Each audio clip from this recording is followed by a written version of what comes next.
Hey folks, picture this.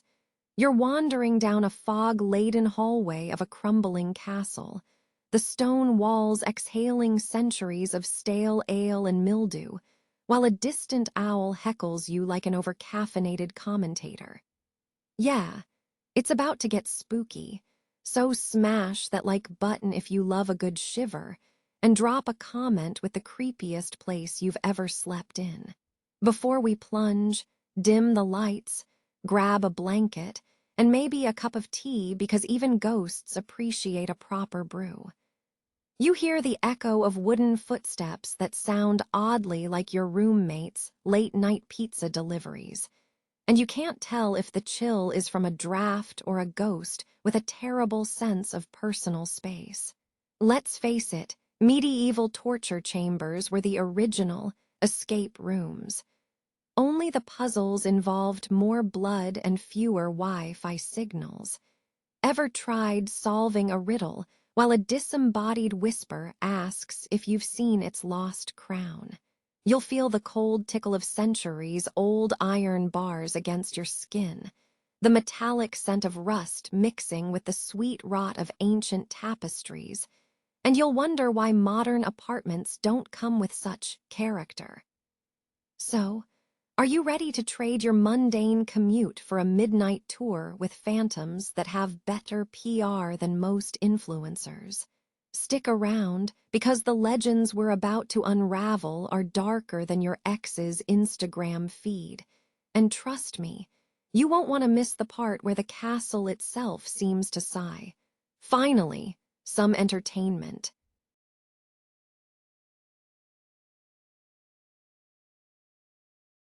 The ancient pines of Bohemia draped their gnarled limbs in a gray shawl of mist, turning sunrise into a pale, trembling glow. In that hushed cathedral of trees, the monk-scholar Janek muttered Latin prayers while polishing a cracked wooden crucifix, his breath fogging the cold air like a wizard's spell.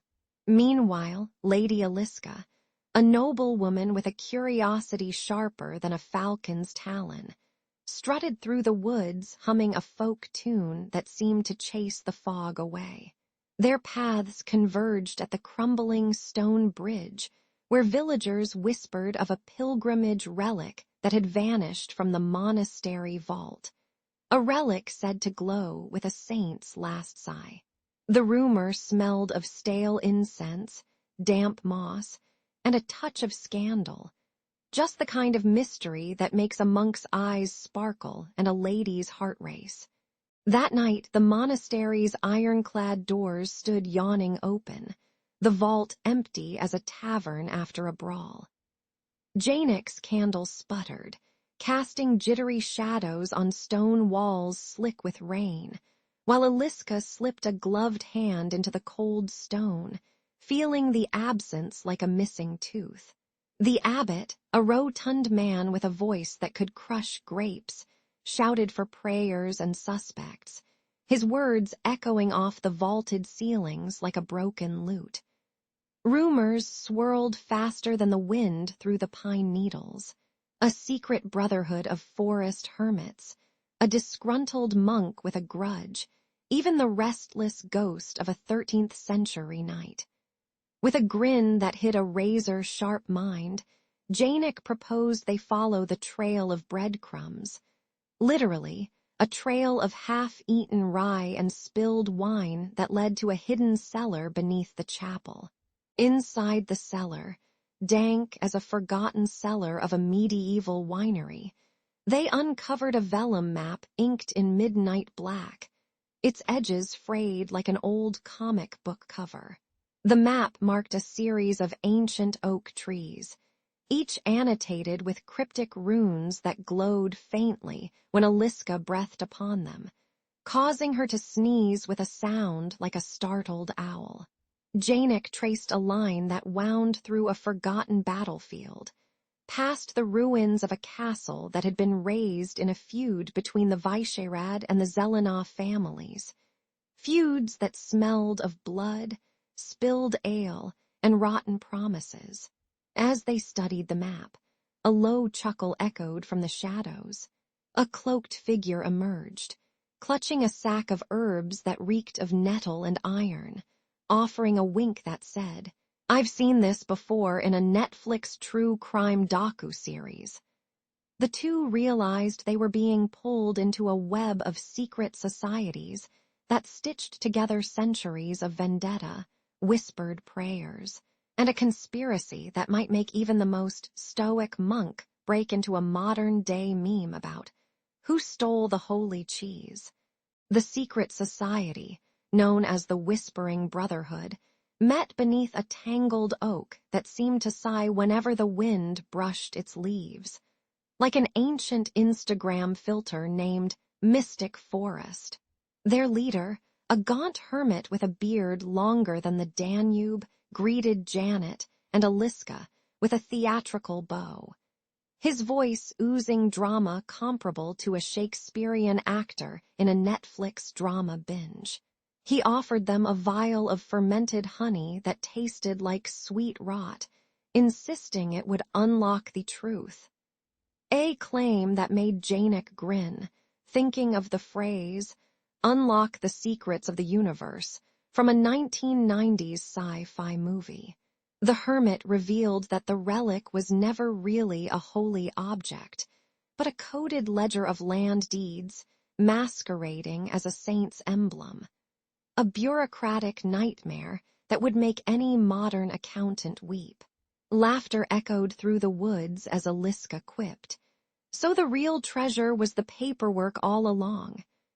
Before realizing that the map's final X marked a cavern where the ledger was said to be hidden, guarded by a giant badger that smelled like old cheese and ancient curses. With the map clutched tight and the scent of badger musk lingering like an unwanted guest, Janek and Aliska trekked toward the cavern, their boots squelching through soggy moss that hissed under each step. Inside the cavern, torches flickered against walls slick with mineral slime, casting eerie shadows that danced like marionettes on a medieval stage. At the heart of the cavern lay a stone altar, upon which rested a leather-bound book bound in faded crimson, its pages filled with names, dates, and cryptic symbols that hinted at a pact between the monastery and an underground guild of traders. As they flipped through, a sudden tremor rattled the cavern, and a distant howl rose, like a wolf auditioning for a horror movie soundtrack, signaling that the deeper conspiracy was waking, perhaps a network that spanned not just Bohemia, but the whole of Europe's shadowy underbelly. The duo emerged from the woods, relic in hand, aware that they had only peeled back the first layer of a mystery that would keep scholars and storytellers whispering about the Whispering Woods for centuries to come. Janek and Aliska stepped off the creaking barge onto Bruges slick cobblestones, the air thick with brine, smoked herring, and the faint perfume of freshly baked speculoos. The market bustled like a medieval Times Square, merchants shouting over clinking copper pans, while gulls swooped like opportunistic auditors. They inhaled the salty tide mingled with the sour stink of tanners' vats, feeling the city's pulse thrum beneath their boots. A lantern flickered overhead, casting a golden halo on a tapestry that whispered of forgotten dukes and lost glory. The duo exchanged a grin, ready to chase a phantom manuscript through the city's labyrinthine alleys. Word spread quickly that a priceless illuminated manuscript, its pages jeweled with vermilion saints and gilded borders, had vanished from the Guildhall of St. Luke. Janek pried open the heavy oak doors, the scent of parchment and mildew punching the nose like an old library's revenge. Aliska interrogated the guild masters, whose weary eyes flickered with the irony of protecting art, while their own pockets jingled with silver. One master muttered that the manuscript detailed the lineage of a duke no one remembered, as if history itself had an amnesia glitch. The duo left with more questions than answers, their curiosity stoked like a furnace on a cold night. The trail led them into the shadowy underbelly of the dockside tavern, where smugglers chewed on stale bread and whispered about crates hidden beneath barrels of ink-smudged ale. A hulking roustabout, smelling of fish oil and cheap perfume, tried to intimidate them with a grin that said, "I once fought a dragon in a video game." A joke that fell flat in the flickering candlelight. Just then, a cloaked alchemist emerged, his robes scented of sulfur and rosemary, offering a vial that fizzed like a pop rock candy. He claimed the manuscript was bound to a ledger that could rewrite merchant fortunes, a claim as bold as a Netflix binge of medieval drama. Janek snatched the vial, feeling the cold glass bite his palm, while Eliska laughed at the alchemist's dramatic flair, noting that perhaps his true magic was his dramatic timing. Under a rusted wooden table, the hidden ledger lay like a secret diary, its pages scrawled in cramped, ink-black script that smelled of old money and mildew. The entries revealed a centuries-old pact between the Van der Linde and the Marquette families, a rivalry that had simmered like a stew left unattended for too long. Each clause promised a share of any stolen treasure, binding the families with oaths as unbreakable as a medieval Wi-Fi password. Except nobody knew the password. Janek traced the ledger's lineage, realizing the manuscript's disappearance was less a heist and more a bookkeeping error in a feud that spanned generations. Eliska smirked, noting that the only thing more tangled than the family's contracts was the city's network of canals. With the ledger clutched tight, Janek and Eliska confronted the rival merchants in the guild's grand hall, the stone echoing their footsteps like a drum roll for a climactic showdown. The Duke's lineage, revealed in the manuscript, turned out to be a convenient cover for a cache of priceless inks, a twist rivaling any plot twist in a superhero movie. As the merchants argued, the alchemist slipped away, muttering about needing more sulfur for his next experiment, leaving behind a faint scent of burnt rosemary. The stolen manuscript was recovered, its golden pages shimmering under the chandelier, while the ledger was burned in a fire that smelled surprisingly like toasted marshmallows. Janek tossed a sardonic wink at Eliska, proclaiming that in Bruges, even the ghosts of old pacts love a good drama, and the city never ceases to deliver. The weathered ledger had smelled of mildew and ink, its cramped margins pointing the team toward the mist-cloaked peaks of the Carpathians. We trudged through pine-laden passes, the air so thin it tasted like cold metal. Every crunch of frost-bitten gravel echoed like a metronome counting down to destiny. Behind us, the map's cryptic numbers flickered in our torchlight, as if the paper itself were whispering a warning. By dusk, the mountains loomed like giant, shaggy cats, ready to pounce on our curiosity. At a forgotten clearing, a hunched hermit emerged from the shadows, clutching a stone slab etched with symbols that looked like a medieval captcha. He greeted us with a raspy laugh, comparing our earnestness to a teenager trying to solve a Rubik's Cube blindfolded. The slab was cold as a morgue drawer, its surface slick with moss and the faint odor of damp earth. When we brushed away the lichens, the carvings glowed faintly, like neon graffiti in a 1980s arcade. The hermit warned that the cipher held a secret so old, it made the Dead Sea Scrolls look like bedtime stories. We set up camp beside the slab, the fire's orange tongues licking the night sky, while the hermit muttered riddles in a language that sounded like a broken Wi-Fi connection. Each line of the cipher cracked like an egg under a heavy boot, revealing a pattern of stars, wolves, and a curious doodle of a pizza slice. Yes, a medieval pizza, apparently the gods' favorite snack. My partner, a former cryptographer who once cracked a bank's password using a cat meme, cackled at the absurdity and began transcribing the code on a greasy napkin. The scent of pine smoke mingled with the iron tang of our sweat, making the air feel like a vintage leather jacket left in a sauna. Suddenly, a rustle in the underbrush snapped us upright. The code was nearly complete, but the night was about to get a lot less cozy. The black ravens swooped in like a bad Netflix binge, cloaked in black cloaks that fluttered like angry seagulls over a fish market. Their leader, a man with a monocle that looked plucked from a steampunk circus, hissed that the relic was his birthright and that betrayal smelled sweeter than fresh coffee.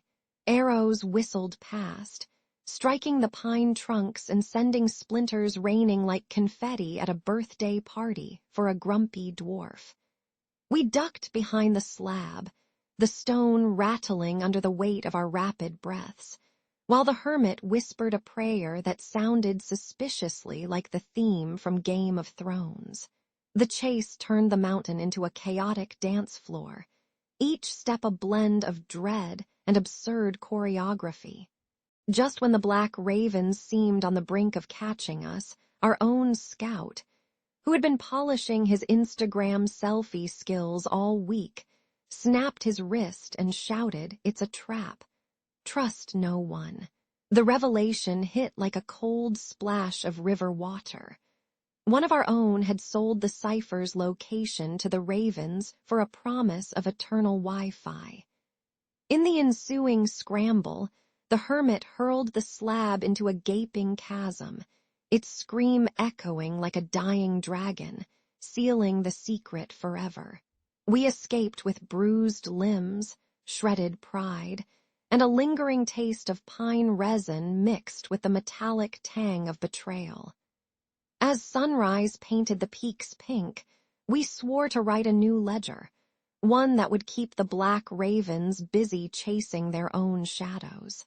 The cracked parchment of the ancient cipher sang something like a drunk poet, its twisted letters pointing straight to the ruins of Castle Cravat. Janik brushed the rain from his wool coat, the smell of damp moss and rotten timbers hitting his nostrils like a bad cheese platter. Beside him, Eliska cracked a sly grin, her eyes flashing brighter than a medieval torch in a blackout. The night howled, a wind so fierce it could have been a dragon rehearsing for a role in Game of Thrones. Together they trudged toward the looming silhouette, the storm's thunder drumming a foreboding beat. The castle's gate yawned open like a mouth that hadn't spoken in centuries, its iron hinges groaning under the weight of history. Inside, cobwebs swayed like lazy dancers, while the scent of mildew and cold iron mingled with the distant echo of forgotten prayers. Janik's lantern flickered, casting jittery shadows that made the stone walls look like bruised flesh. Legend whispered that the bloodied crown rested in the highest tower, a diadem smeared with the blood of 1,000 betrayals, promising dominion over the old kingdoms. Eliska whispered a joke about needing a crown to finally keep her hair out of her face, but the air grew heavy with something far darker. Just as they reached the spiral stair, a flock of black ravens screeched into the vaulted hall, their ebony feathers slick with rain like freshly inked tattoos.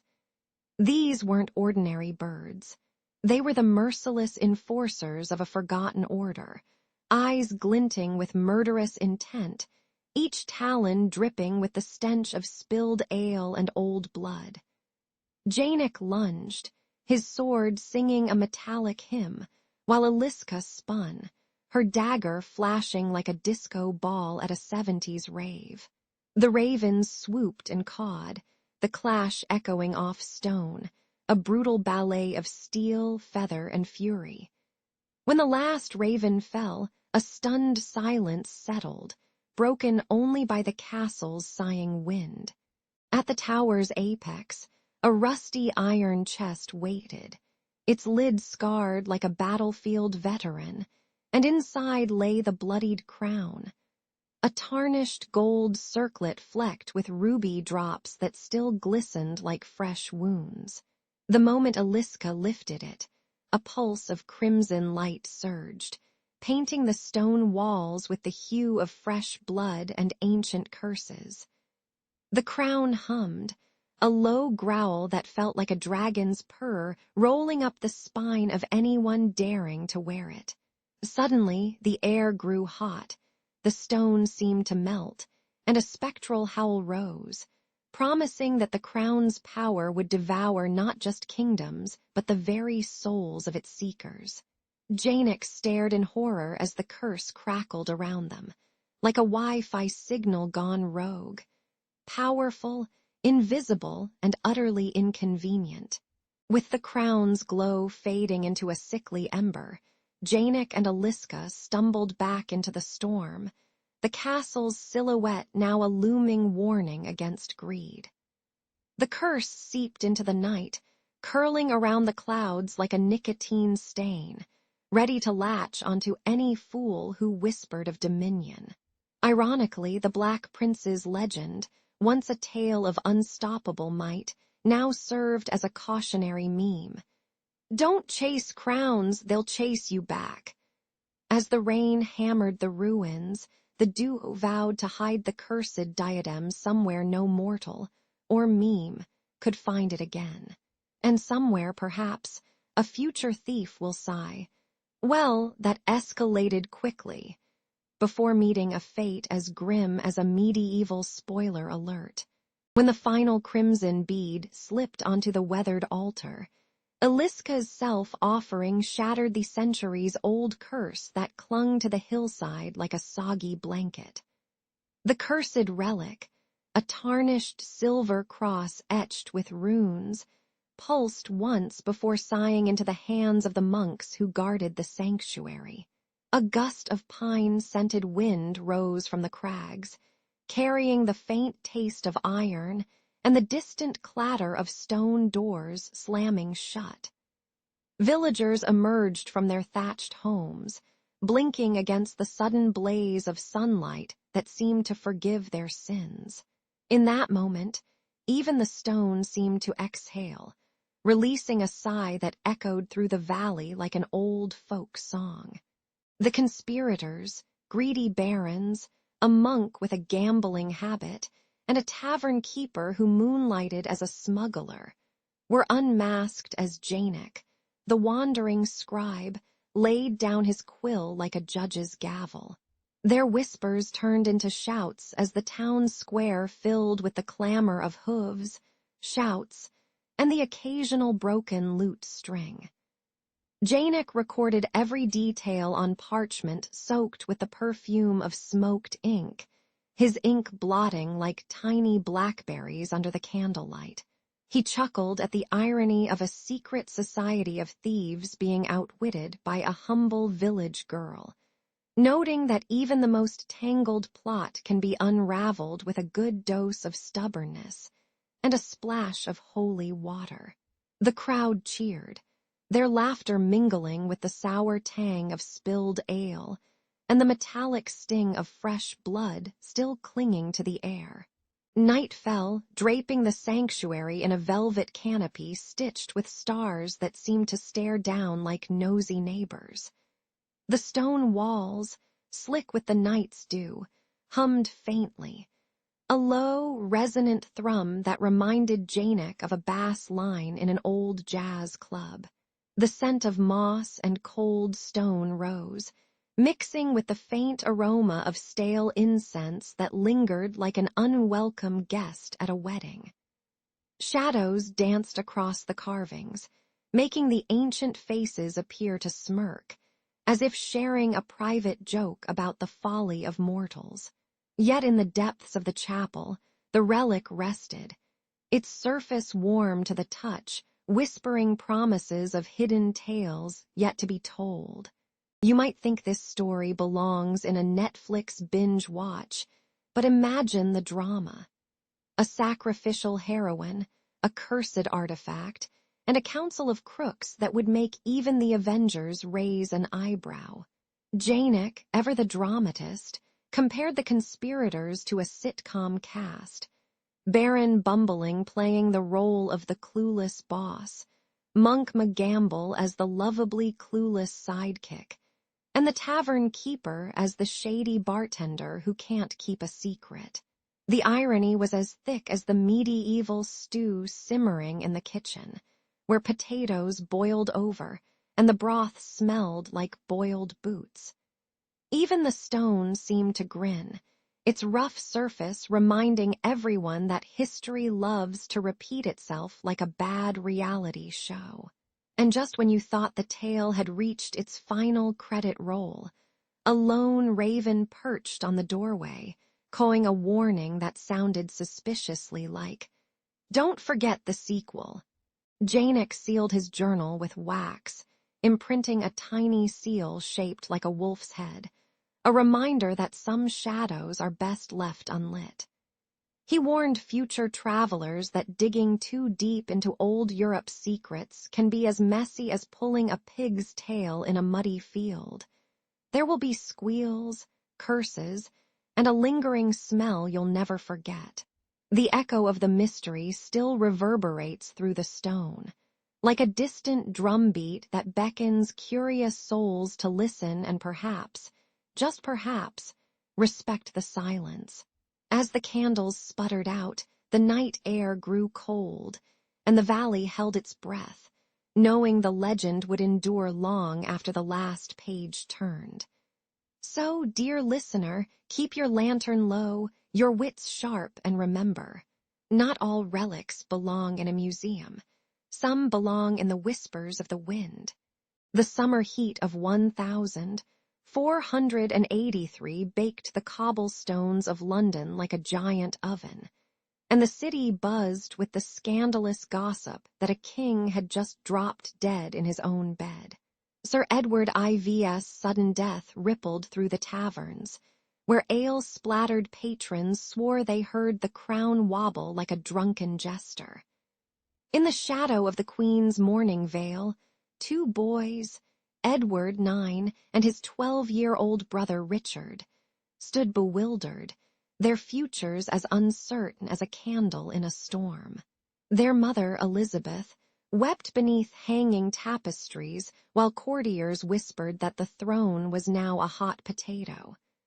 The whole scene felt like a medieval reality show, complete with drama, betrayal, and an unexpected cliffhanger. Enter Uncle Richard, Duke of Gloucester, swaggering in with the charm of a rock star and the sharp gaze of a hawk that had just spotted a worm. He promised the princes safety, clasping their tiny hands with a grip that felt both reassuring and mildly terrifying, like a dad trying to protect his kids at a rock concert. With a grin that hinted at hidden ambitions, he declared the Tower of London the boys' new home, assuring everyone that no harm shall befall them. The courtiers, half skeptical, half awed, watched as he rode through the bustling streets on a chestnut mare, the clatter of hooves echoing like a marching band. The air smelled of fresh rain on stone and the faint scent of ambition, a combination as potent as a potion brewed by a mischievous alchemist. The tower rose before them, a hulking fortress of gray stone, its walls dripping with the ghosts of centuries past and the occasional stray rat. Inside, the boys were ushered through iron-clad doors that groaned like an old theater curtain, past torch-lit corridors that flickered like a cheap Halloween set. The smell of damp limestone mingled with the sharp tang of rusted armor, making the air feel like a medieval spa, if you consider rust and mildew a luxury. Guards in polished breastplates shuffled, their boots clacking on the flagstones, each step a percussion beat that reminded the princes they were now part of a living museum. Even the ravens perched high above seemed to cackle, as if the birds were the original gossip columnists, squawking the latest scandal to any ear willing to listen. Gloucester swore upon a golden goblet that the boys would be protected, his words ringing louder than the tower bells that tolled for the dead king. Yet the promise hung in the air like a fragile chandelier, beautiful, but ready to crash at the slightest wobble. Behind the polished facade, ministers plotted, their whispers weaving a tapestry of intrigue as tangled as a cat's yarn ball. The kingdom, still dripping with mourning cloth, watched the tower's shadow stretch across the Thames, a dark reminder that power can be as slippery as a freshly greased sword. It was as if the entire realm were stuck in a Game of Thrones episode where the stakes were real, the drama palpable, and the ending yet unwritten. Night fell, and the tower's stone walls seemed to inhale the moonlight, exhaling a chill that slipped into the prince's dreams. Their promised safety now felt like a blanket made of cobwebs, thin, fragile, and threaded with unseen danger. In the flickering torchlight, Gloucester's smile lingered, a smirk that hinted at secret plans, while the distant clang of a blacksmith's hammer echoed like a foreboding soundtrack. The scent of damp earth rose from the moat, mixing with the metallic taste of fear that hung heavy in the night air. As the city hushed, the tower's shadow grew longer, enveloping the boys in a darkness that would soon become one of history's most infamous mysteries. The great hall of Westminster throbbed with tension, the air heavy with stale ale and the musk of hurried parchment. Councillors swirled like smoke, each clamor for Edward V.S. right to the crown echoing against the stone arches. Sir Thomas More's younger cousin jabbered about legitimacy, while an emissary from France tapped his foot, as if waiting for a royal mixtape drop. The flickering torchlight threw grotesque shadows, making the assembled nobles look like characters from a medieval version of Game of Thrones, only with more velvet and fewer dragons. Lady Margaret Beaufort, the indomitable mother of the king, rose like a stormy matriarch, her voice cutting through the murmurs as sharp as a swordsmith's hammer. She pleaded for a swift coronation, arguing that delay would turn the crown into a wilted rose, bruised by indecision. Her eyes flashed with a fierce pride, and she warned that any hesitation would give the kingdom a nasty case of wait-and-see syndrome, a phrase that would make modern HR cringe. Around her, courtiers whispered that a mother's love could move mountains, or at least shift a few heavily gilded thrones. Across the room, the Duke of Buckingham twirled his mustache, eyeing the throne as if it were a coveted golden joystick. He whispered to a handful of younger lords about a new order, promising them titles in exchange for loyalty, like a medieval startup pitch with promises of stock options in soul-bound lands. The Duke's ambition reeked of damp wool and ambition, a scent that clung to the vaulted ceiling like a stubborn incense. He smirked, knowing that if Edward fell, the crown could slide into his palm as easily as a goblet of cheap mead. Rumors slithered through the stone corridors like mischievous rats, carrying whispers of secret alliances forged in the shadows of the chapel. Some swore they heard the ghost of Richard II humming a rebellious tune, hinting at a rival claim that could upend the whole drama. The air grew dank with incense and fear, and even the tapestries seemed to shiver at the thought of betrayal. The court's polished facade cracked, revealing a glittering mess of ego, greed, and the occasional misplaced lute string. Meanwhile, the two young princes, barely tall enough to peer over the banquet tables, felt the chill of danger curling around their ankles like a cold laced boot. Their innocent eyes flicked to the flickering torches, each flame whispering a warning louder than any courtly decree. The scent of boiled meat mingled with the metallic tang of bloodless intrigue, making their stomachs turn as if they'd swallowed a bowl of porridge mixed with sawdust. In that moment, the polished veneer of loyalty peeled away, and the boys sensed that the world beyond the palace walls was as unforgiving as a winter's night in a drafty dungeon. The moon hung like a silver lantern over the Tower of London, casting a cold glow on the stone walls while the night watch trudged through the damp corridors. A sudden hush fell over the guards as a night bird's call died, and the usual clink of armor was replaced by an eerie, breathless quiet. One sentinel swore he heard a faint whisper, like a secret slipping through the cracks of the ancient bricks. The air smelled of wet wool and stale ale, and every heartbeat seemed to echo louder than the last. When the first light of dawn peeled back the darkness, the prince's chambers yawned open, empty as a forgotten pantry. Their little beds lay untouched, sheets still rumpled from a night of restless sleep, not a single toy or candle stub in sight. A lingering scent of lavender, once used to soothe royal babes, now hung like a ghostly perfume over the vacant floorboards. The court's cooks, already sweating over burnt porridge, paused to stare, their spatulas clanking in bewildered silence. Word spread faster than a medieval meme, and the great hall erupted into a chorus of frantic shouts and clanging swords.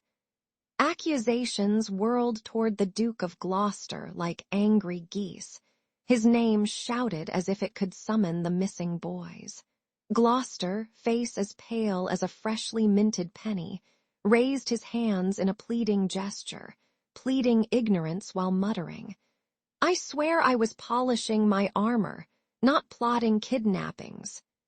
The gossiping nobles leaned in, eyes glittering with the same mix of fear and the thrill of scandal that fuels every royal drama. Behind the shouting, a darker hush brewed. Whispers of foreign agents slipping through the city's fog like ninjas in a medieval video game. Some claimed a hidden conspirator lurked within the royal household, perhaps a lowly pantry boy who'd mastered the art of disappearing bread rolls, and now maybe princes. The irony wasn't lost on anyone. Those tasked with feeding the future kings might have been the ones starving them of innocence. A half-drunk minstrel even joked that the princes had taken a wrong turn into a Game of Thrones spin-off, prompting a nervous chuckle from the assembled lords. By nightfall, the tower's stone walls seemed to sigh, holding the secret of the vanished boys tighter than any lock. The air remained heavy with the taste of fear, a mixture of iron from blood-spilled rumors and the sweet, lingering perfume of vanished lavender. Whether it was Gloucester's scheming hand, a foreign blade, or a betrayal from within, the truth stayed as hidden as the crown jewels in a magician's hat. And so the story lingered, a haunting reminder that even in the most gilded halls, darkness can slip in unnoticed, just like a Wi-Fi signal disappearing when you need it most. When the iron crown clicked onto Richard's head, the city of York trembled under a fog of incense and fear, as if the very air had been soaked in the scent of wet stone and unspoken accusations. Courtiers in velvet swirled past, their laughter echoing like cracked bells in a chapel built on a graveyard. The news of the prince's disappearance spread faster than a market fire, turning market stalls into gossip pits where merchants hawked both ale and rumors. Children pressed their noses to the castle walls, eyes wide, asking whether their future king had turned into a villain straight out of a bard's dark ballad. Even the river Thames seemed to mutter, its currents carrying whispers of blood and betrayal downstream.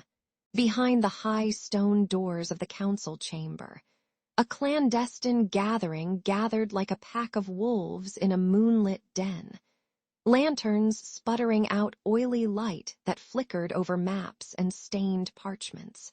A hushed steward unfurled a ragged scroll, its ink still wet with accusations that the princes had been smothered in a secret pact as foul as a plague-ridden cellar. The evidence, blood-stained gloves, a half-broken oath, and a cryptic rosary found buried beneath the kitchen floor, hit the table with a thud that rattled the chandeliers. Lords leaned in, noses twitching at the metallic tang of rusted iron, while a nervous scribe whispered, "If this is true, we might as well be auditioning for a medieval version of Game of Thrones." The room smelled of spiced leather and dread, a potent brew that would soon force the king to choose his next line. Richard sat on his throne like a reluctant actor with a script written in blood, his eyes flickering between denial and confession as the council's voices rose and fell like a drumbeat of doom. He could own the crime, admitting his hands were as dirty as the mud on the castle ramparts, or he could throw the blame onto a phantom conspirator, perhaps a jealous monk or an over-ambitious aunt, like a magician pulling a rabbit out of a hat. The irony was thick. The very crown that glimmered with gold now felt like a heavy, rusted helmet that might crush his own skull. He toyed with the idea of sealing the truth in a hidden vault, as if burying a secret under a mound of catnip could keep the cats from sniffing it out. In the end, his lips formed a smile that tasted like iron.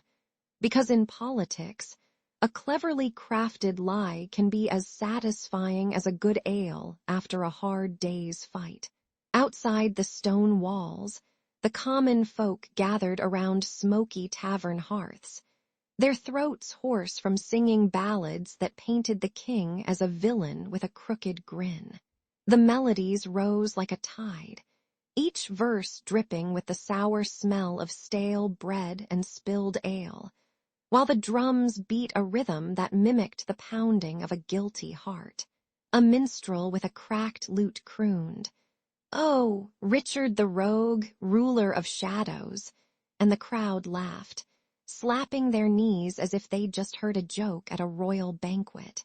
Children clapped, their bare feet sticky with mud, as the chorus swelled, turning the tragedy into a communal catharsis that tasted both sweet and sour. Even the wind seemed to carry the lament, rustling through the thatch roofs like a conspiratorial whisper. Behind the scenes, the nobles plotted with the precision of chess masters moving knights across a board littered with broken figurines. Lords in silk cloaks whispered in candlelit chambers, their breath mingling with the scent of burning rosemary, as they weighed whether to back the king's concealment or to strike while the iron was hot. One earl, eyes glinting like a cat's, suggested they brandish the secret like a secret weapon, a plot twist worthy of a Netflix binge-watch finale. The power balance wobbled, shifting like a ship caught in a storm, and the castle's stone corridors echoed with the clink of armor and the soft rustle of conspiratorial maps. In that tense hush, the kingdom held its breath, waiting to see if Richard would emerge as a tragic hero or be forever cast as the villain in history's darkest episode. When the dust settled on the Tower of London, the boy's disappearance became a whisper that rippled through the cobblestones of England. Centuries later, scribes hunched over candle-lit desks still smell the acrid ink as they chase clues. They imagine the princes as tiny ghosts in velvet coats, their laughter muffled by stone walls. Every new chronicler adds a garnish of drama. Some picture the boys clutching a sack of rotting cheese. Others hear them giggling behind a chorus of crows. The tale feeds a hungry appetite for mystery, much like a binge watch of a medieval thriller on a streaming platform. In the collective imagination, the lost heirs turn into symbols of innocence crushed beneath the boots of ambition. Their tiny fists, once wrapped in silken ribbons, now seem to clutch the very idea of purity we all left at the playground. Ironically, the very men who should have guarded them, Richard and his scheming cohort, behave like reality TV villains, plotting with the subtlety of a bulldozer. The story slams the crown onto a pedestal of danger, reminding us that power can be as slippery as a greased pig at a medieval fair. And yet, the prince's silence screams louder than any triumphant fanfare from a royal procession. Modern historians treat the case like a forensic lab, dusting off parchment for fingerprints while sipping stale ale that smells of damp stone. They argue, with the earnestness of a courtroom drama, that the princes were pawns, not conspirators, in a game where the prize was a throne and the cost was a family dinner ruined. The irony is delicious. The very blood that should bind kin together ends up dripping on the floors of Westminster like spilled wine at a wedding gone wrong.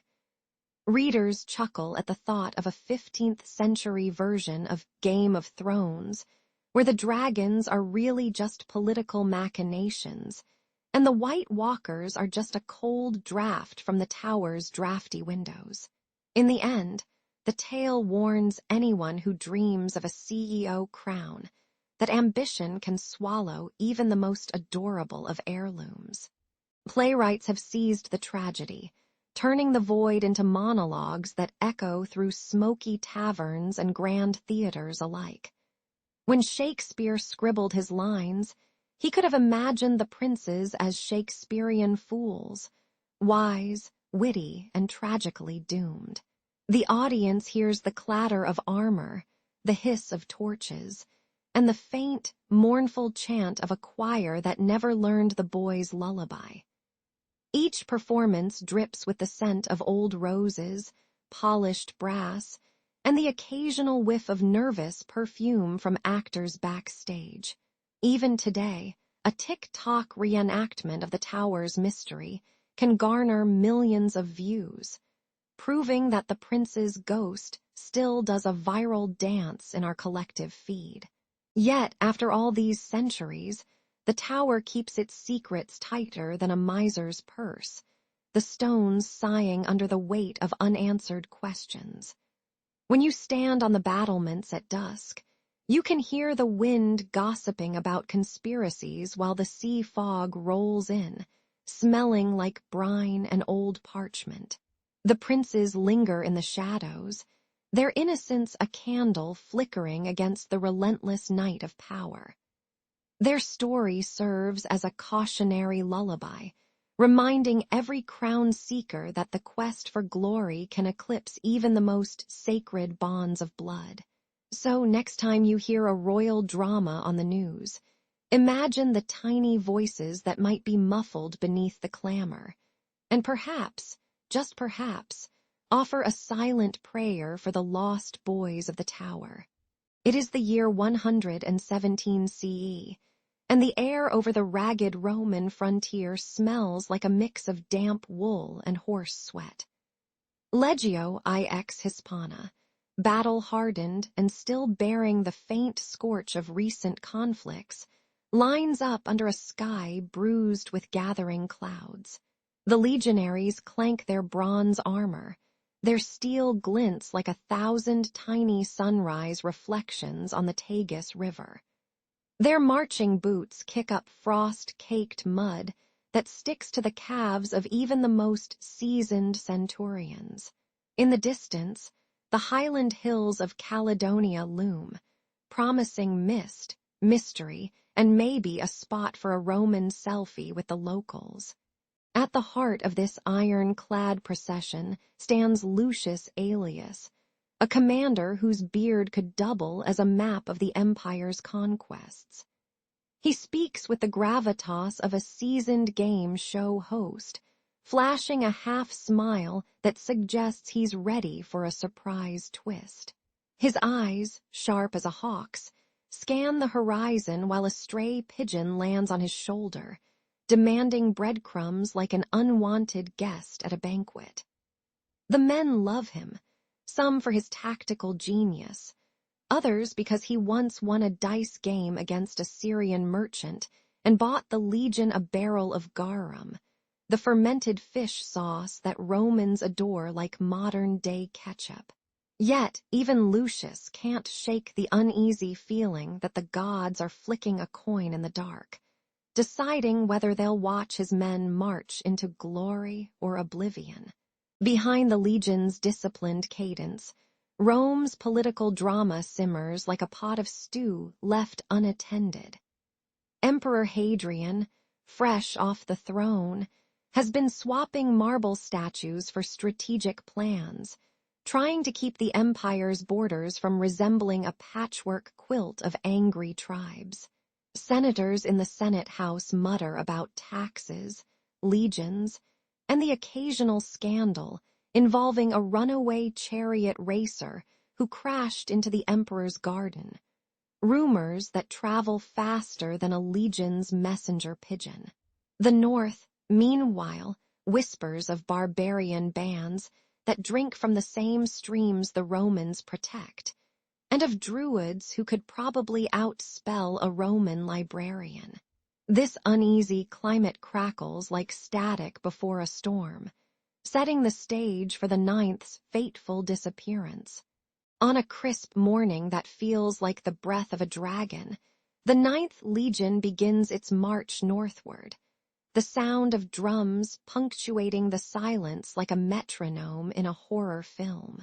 The soldiers' packs clang with iron tools, dried meat, and the occasional squeaky mouse that escaped the camp's cheese ration.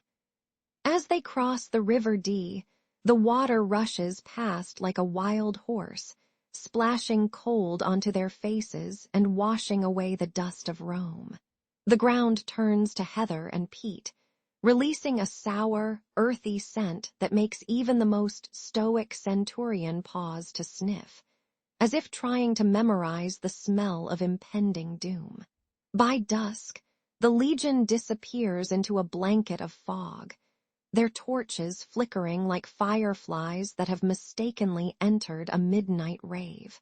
And so the legend of the Ninth begins to swirl, as mysterious as the swirling vortex in a sci-fi movie where the heroes get lost in a time loop. Rumors spread faster than a legion's courier. Some say the legion was swallowed by a cursed bog. Others claim they were lured into an endless battle with invisible warriors. And a few whisper that they simply decided to start a Celtic boy band, because why not?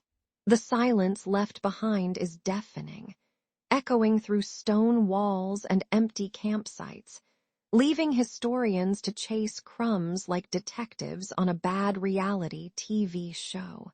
Yet, in the heart of every surviving Roman soldier, a candle still flickers, casting shadows that dance to the rhythm of forgotten drums. The vanishing march may never be fully explained, but it haunts the annals of history like a ghost that refuses to be exorcised. The marble halls of the Curia echoed with a hush that felt more like a conspiracy theory podcast. Senators leaned over their scrolls, trading whispered reports of Pictish war bands that struck like angry wolves in the mist. A sudden storm had slammed the northern outposts, drowning torches in rain that hissed like a kettle boiled too long. A crooked local guide, whose loyalty was as fickle as a cat on a hot roof, allegedly sold the Legion's march routes to the enemy. The room smelled of stale wine and fresh dread, and every noble could feel the Empire's gaze sharpening on the mist-shrouded frontier. In the veterans' tavern, grizzled centurions swilled their cheap garum like it was ambrosia and swapped gruesome tales. One veteran described the Picts as green-skinned Instagram influencers of war, flashing spears that glittered in the rain. The clatter of wooden mugs and the sour stench of sweaty wool filled the air, punctuated by sharp laughs that cut through the gloom. A veteran recounted how the storm's thunder sounded like a giant's drum roll, turning the hills into a grimy theater of smoke and blood. Their words thudded against the stone walls, each story a brick in a wall of rising panic. As the Senate's marble eyes turned north, the city's usual bustle seemed to slow, as if Rome itself was holding its breath. Ironically, the Empire's greatest engineers, who could build aqueducts taller than a T-Rex, now argued over whether a compass could be trusted. The murmurs grew louder, like a crowd in a stadium waiting for the next plot twist in a binge-watched series. Traders outside the forum shouted about the winter is coming vibe, borrowing a line from a distant, fictional realm that somehow felt apt. The scent of burning incense mixed with a hint of damp earth, reminding everyone that the northern mist was not just a weather report but a looming nightmare.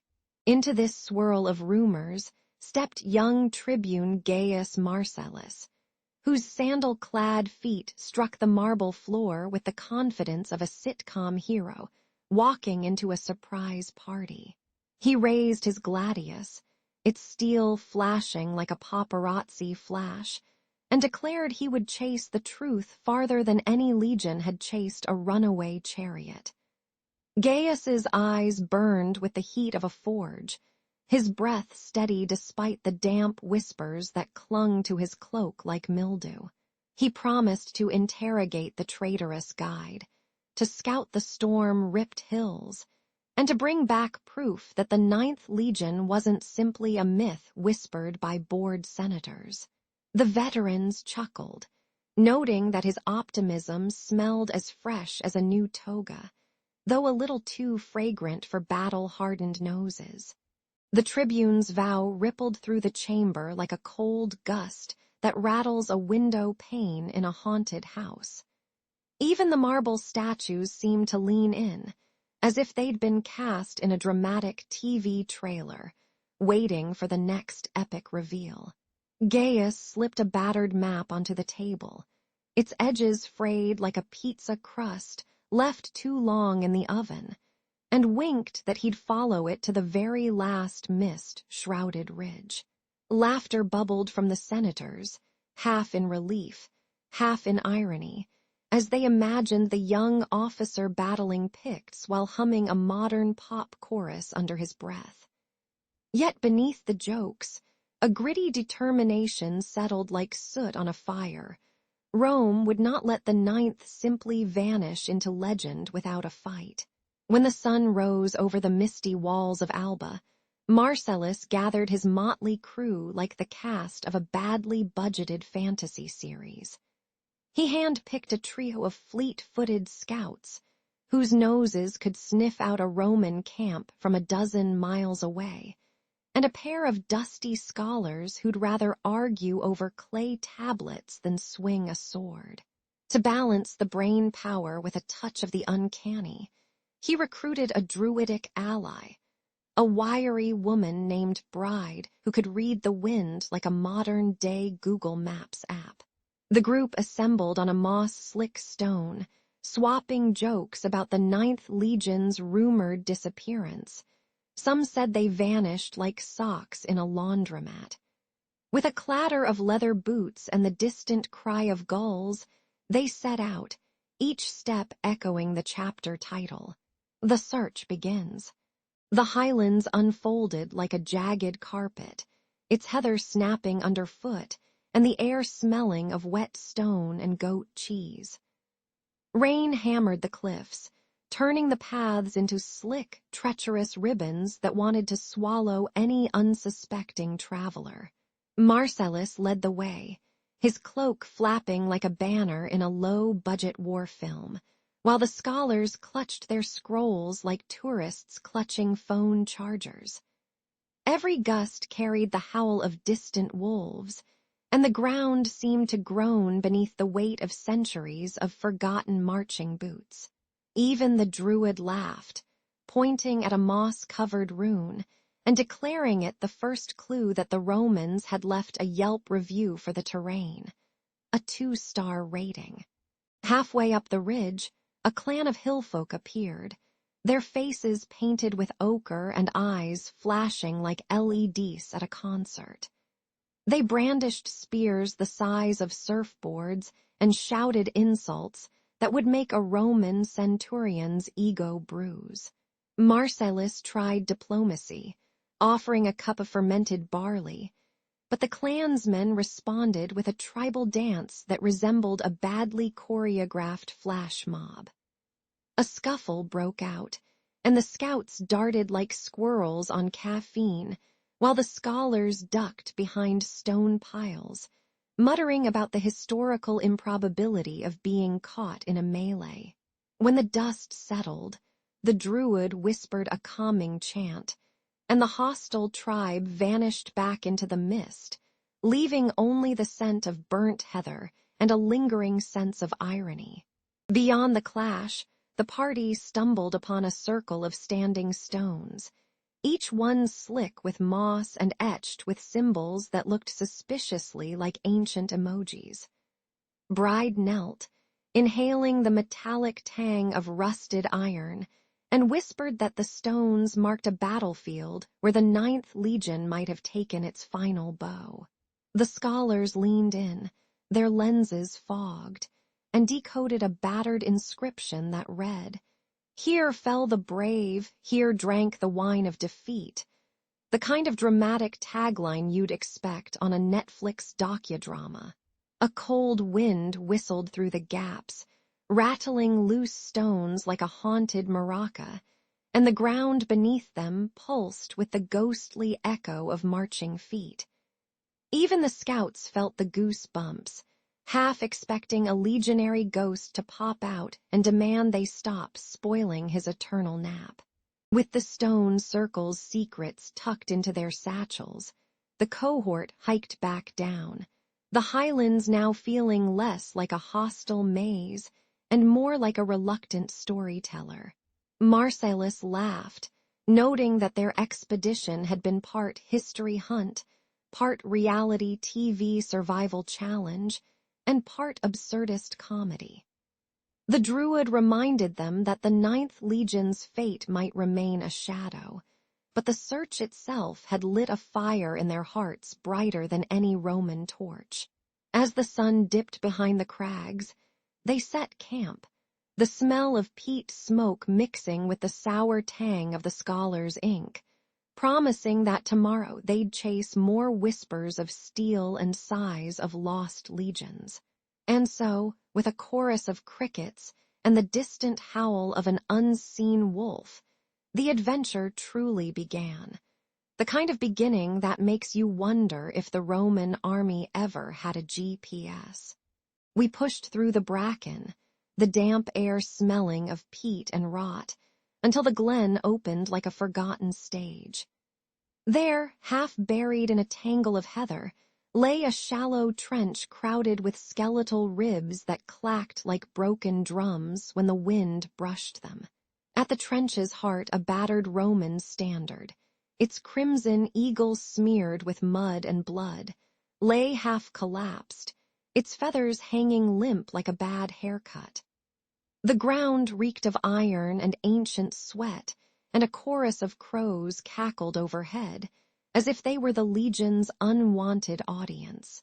Even the stones seemed to sigh, whispering that something terrible had been sown into this quiet Scottish womb. Before we could even dust off the old standard, a thunderous roar split the glen and a hulking figure burst through the pines. It was the Pictic warlord, a tattooed mountain of sinew with a helm that looked suspiciously like a medieval Wi-Fi router flashing spikes that caught the sun. His voice cracked like a bagpipe on overdrive as he demanded tribute for the dead, and his warriors swarmed like angry honey badgers in a honey jar. The clash was a chaotic ballet of steel singing, shields splintering, and the occasional accidental splash of a swamp frog into a soldier's helmet. When the dust settled, we realized the warlord wasn't just after loot. He wanted answers about the vanished ninth, and his grin was as sharp as a Viking's eyebrow. Through gritted teeth and spit-splattered faces, the warlord finally confessed that his ancestors had set a trap for the Ninth Legion, a cunning ambush using mist and hidden pits. The Romans, marching in perfect line like a Roman marching band gone rogue, fell into the bogs, their helmets popping up like soggy popcorn. A handful of hardened legionaries survived, only to be shackled and marched to the warlord's stone-capped hall where they were offered a grim bargain. In exchange for their lives and a promise to never speak of the disaster, they swore to erase any record of the Ninth, signing an oath on a blood-stained altar that would make any modern contract lawyer shudder. Thus the fate of the Legion was sealed not by a sword, but by a secret pact written in the mud and whispered under the glow of torches. Back in Rome, scribes polished their marble tablets with extra vigor, blissfully unaware that a ghostly clause had been slipped into the empire's paperwork. The Ninth simply vanished from histories, like a Netflix show canceled before the pilot even aired. Only the Picts kept the story alive, passing it down in smoky taverns where the ale smelled of peat, and the tale was told with a wink and a raised thumb. The irony was as thick as the fog that had swallowed the Legion. The Empire spent centuries hunting a phantom, while the real culprits were busy perfecting the first ever no-spoiler policy. And somewhere in the shadows of Caledonia, the battered eagle still clutched its broken wand, a mute reminder that even the mightiest can be ghosted. We left the glen with our boots splattered in sludge and our minds echoing with the warlord's laughter, a sound that still rattles the highlands at night.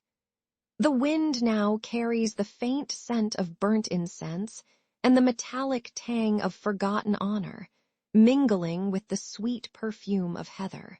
If you listen closely, you can hear the distant clang of a legionary's shield, a phantom echo that refuses to be written into any chronicle.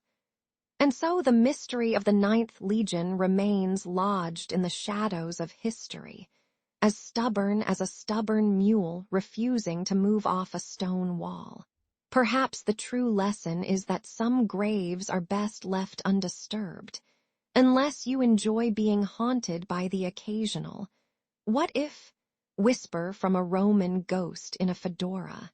Marcellus staggered back into the forum's marble glare, the scent of baked figs and river mud clinging to his cloak like a stubborn souvenir. He lugged a dented gladius, its bronze dulled by centuries of damp earth, a shattered legionary standard that still flapped in the wind of memory, and a bundle of brittle scrolls that whispered of battle cries. Every step sent a chorus of clattering sandals echoing off the statues of Mars, reminding him that Rome never forgets a parade, unless the parade never happened.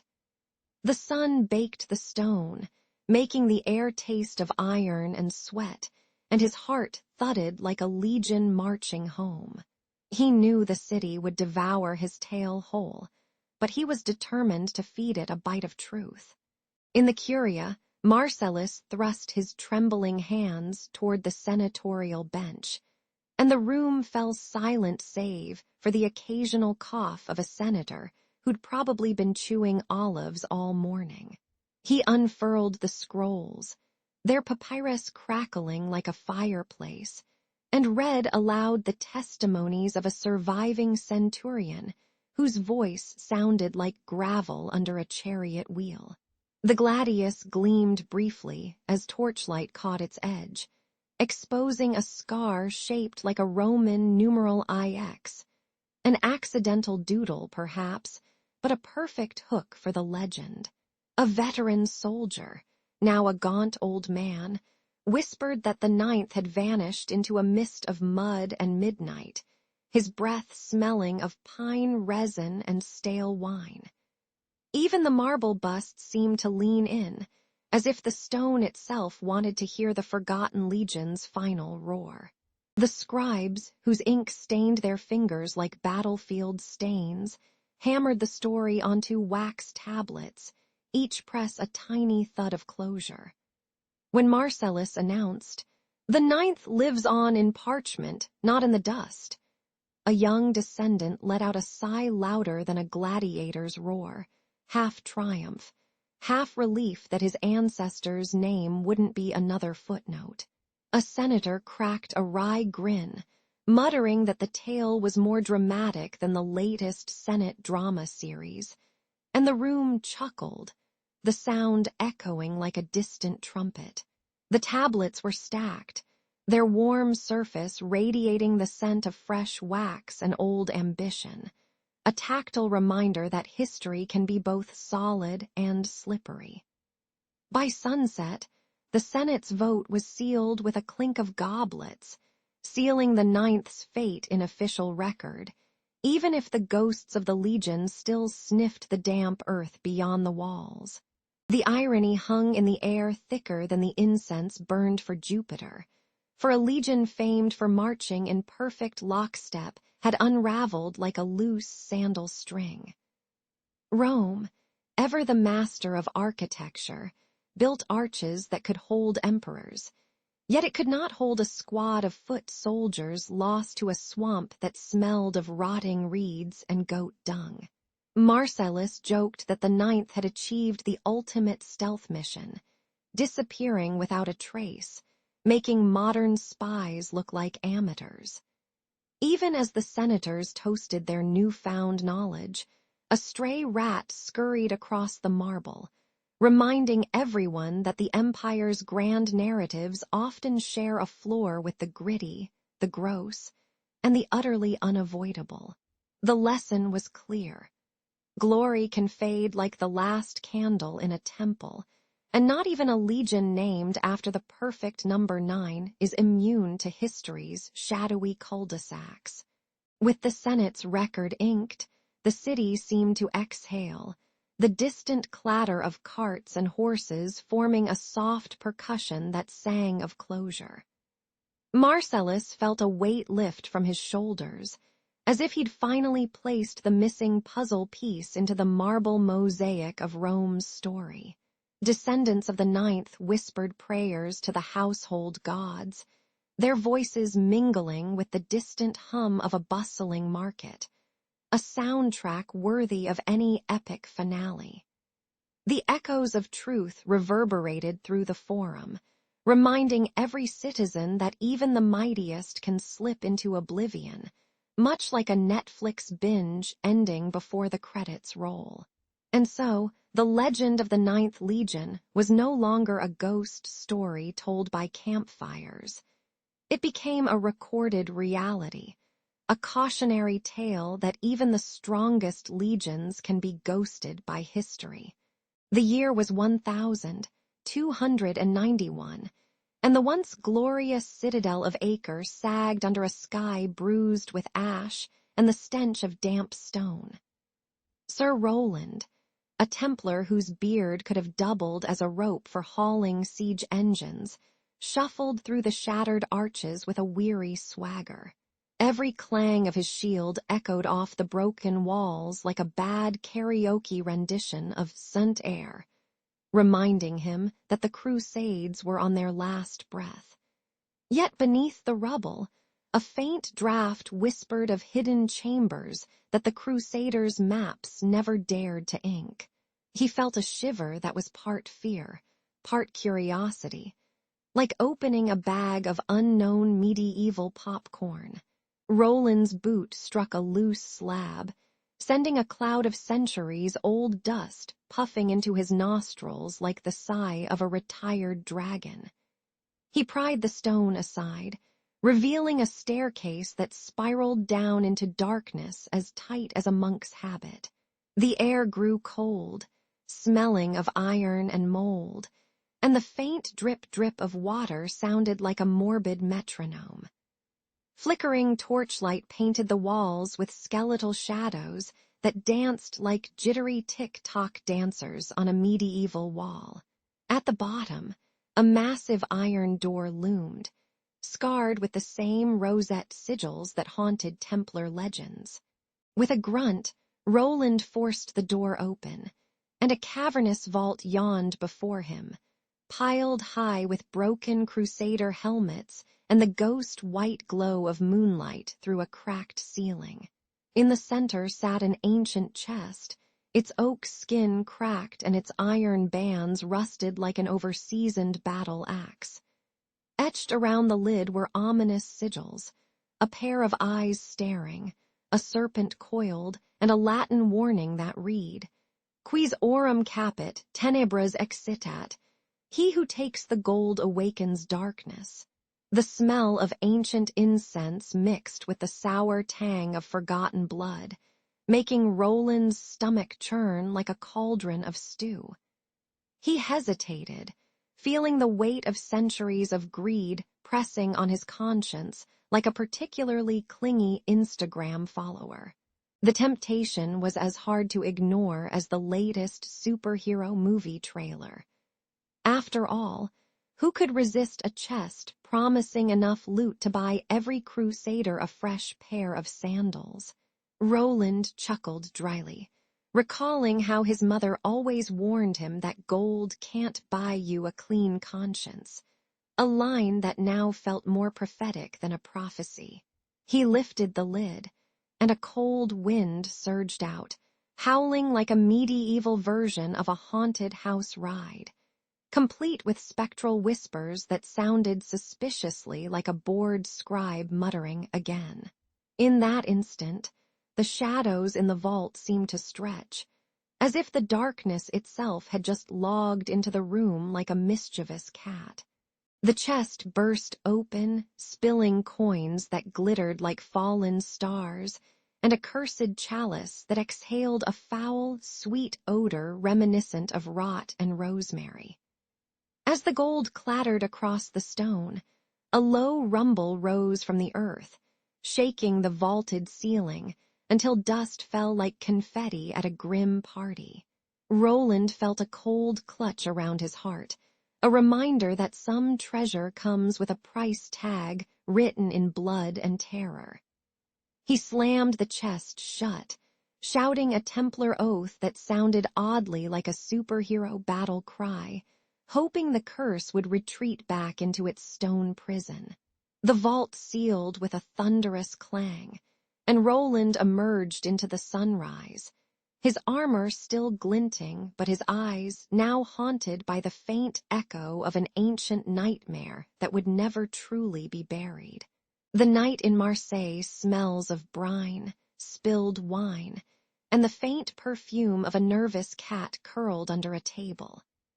In a dim tavern called Le Corbeau Noir, Roland leaves his cloak on a dented chair and leans toward a weather-worn barkeep who whispers of a map that murmurs like a ghost. The map is drawn on parchment that crackles like old vinyl and bears a single line of Latin that reads, In tenebris aurum lucet. The treasure glitters in darkness. Roland's heart thuds like a war drum as he sketches the fragment on a scrap of napkin, feeling the weight of centuries press against his fingertips. He pays the bartender with a copper coin and a promise to keep the secret louder than a troubadour's lute. At dawn, Roland slips through Marseille's winding alleys, the cobblestones slick with morning dew and the occasional stray goat's droppings. Shadows loom as inquisitors in black cassocks hunt for heretics, their boots echoing like metronomes of doom. He darts into a hidden courtyard, ducking behind a fountain that sprays icy water into his face, washing away the scent of fear. With a quick prayer to St. Michael, who apparently enjoys a good chase, he commandeers a merchant's cart and hitches it to a mule that snorts at the prospect of adventure. The carriage rattles over the coastline, and the salty wind flirts with his hair, carrying whispers of upcoming betrayal. The next week finds Roland scrambling up the craggy passes of the Pyrenees, where the air smells of pine sap and the occasional skunk's midnight perfume. Rival treasure hunters, a flamboyant duo named Lucien and Bridget, who wear matching feathered caps, block the narrow trail like two overdramatic bouncers at a medieval rave. Their jokes about finding more gold than a YouTuber's clickbait video bounce off the cliffs, but Roland responds with a sly grin and a well-timed swing of his staff, sending a cascade of loose stones tumbling down the slope. The rocks roar, the goats scatter, and the rival duo slips into a hidden crevice, muttering curses that sound suspiciously like rap lyrics. Breathless and bruised, Roland pushes forward, his boots digging into the frost-bitten ground, each step a drumbeat toward destiny. Beyond the mountain, an ancient stone doorway reveals a secret society, descendants of the Templar Knights who still chant in cryptic cadence. Their leader, a stoic monk with a beard longer than a dragon's tail, greets Roland with a bowl of sour cheese that smells like fermented history. He gestures to a mural depicting the map's next clue. A silvered cross etched into the floor of a forgotten cathedral, illuminated only when the moon is a full, smug smile in the sky. Roland feels the irony of chasing treasure while surrounded by people who probably binge-watch Game of Thrones for strategic inspiration. The monks hand him a cracked lantern that flickers with ghostly blue light, promising to guide him through the catacombs where the curse waits like an angry cat in a sunbeam. With the lantern trembling in his grip, Roland descends into the catacombs, the air thick with damp stone and the faint scent of incense mixed with old horse manure. He hears the map whisper again, this time louder, as if the parchment itself has acquired a megaphone. Every echo seems to mock his ambition, reminding him that cursed treasure is rarely just gold. It's a tangled web of history, betrayal, and a terrible dentist bill. Yet Roland smirks, thinking of the tavern's barkeep who once said, "If you survive, you'll have a story worth more than any loot." He presses forward, the whispering map guiding him like a mischievous GPS, and the adventure rolls on like a medieval Netflix binge. Roland clutched the cracked vellum map like a GPS that hiccuped on ancient Wi-Fi. The forgotten abbey rose from the French countryside, its stone cloisters draped in ivy, and the scent of damp moss that smelled like old cheese left out in the rain. He pushed through a rusted gate that creaked louder than a haunted door in a low-budget horror film. Moonlight filtered through broken, stained glass, throwing kaleidoscopic shadows on the flagstones, as if the heavens were flickering through a broken Instagram filter. A cold wind whispered, "Welcome, traveler. Your souvenir is a cursed treasure, not a souvenir shop." A narrow stairwell yawned behind a collapsed altar, and Roland slipped down into the labyrinthine catacombs, his torch sputtering like a nervous dragon with a cold. The air grew thick with the smell of mildew and ancient earth, a perfume that would make any modern perfume maker cringe. Every footfall echoed off stone walls etched with centuries-old graffiti, some of it crude, some of it surprisingly witty, like a medieval meme about a monk's bad haircut. The flickering light revealed skeletal arches that loomed like the ribcage of a giant beast, and somewhere in the distance, a rat scuttled, its squeak punctuating the silence like a bad joke on a comedy stage.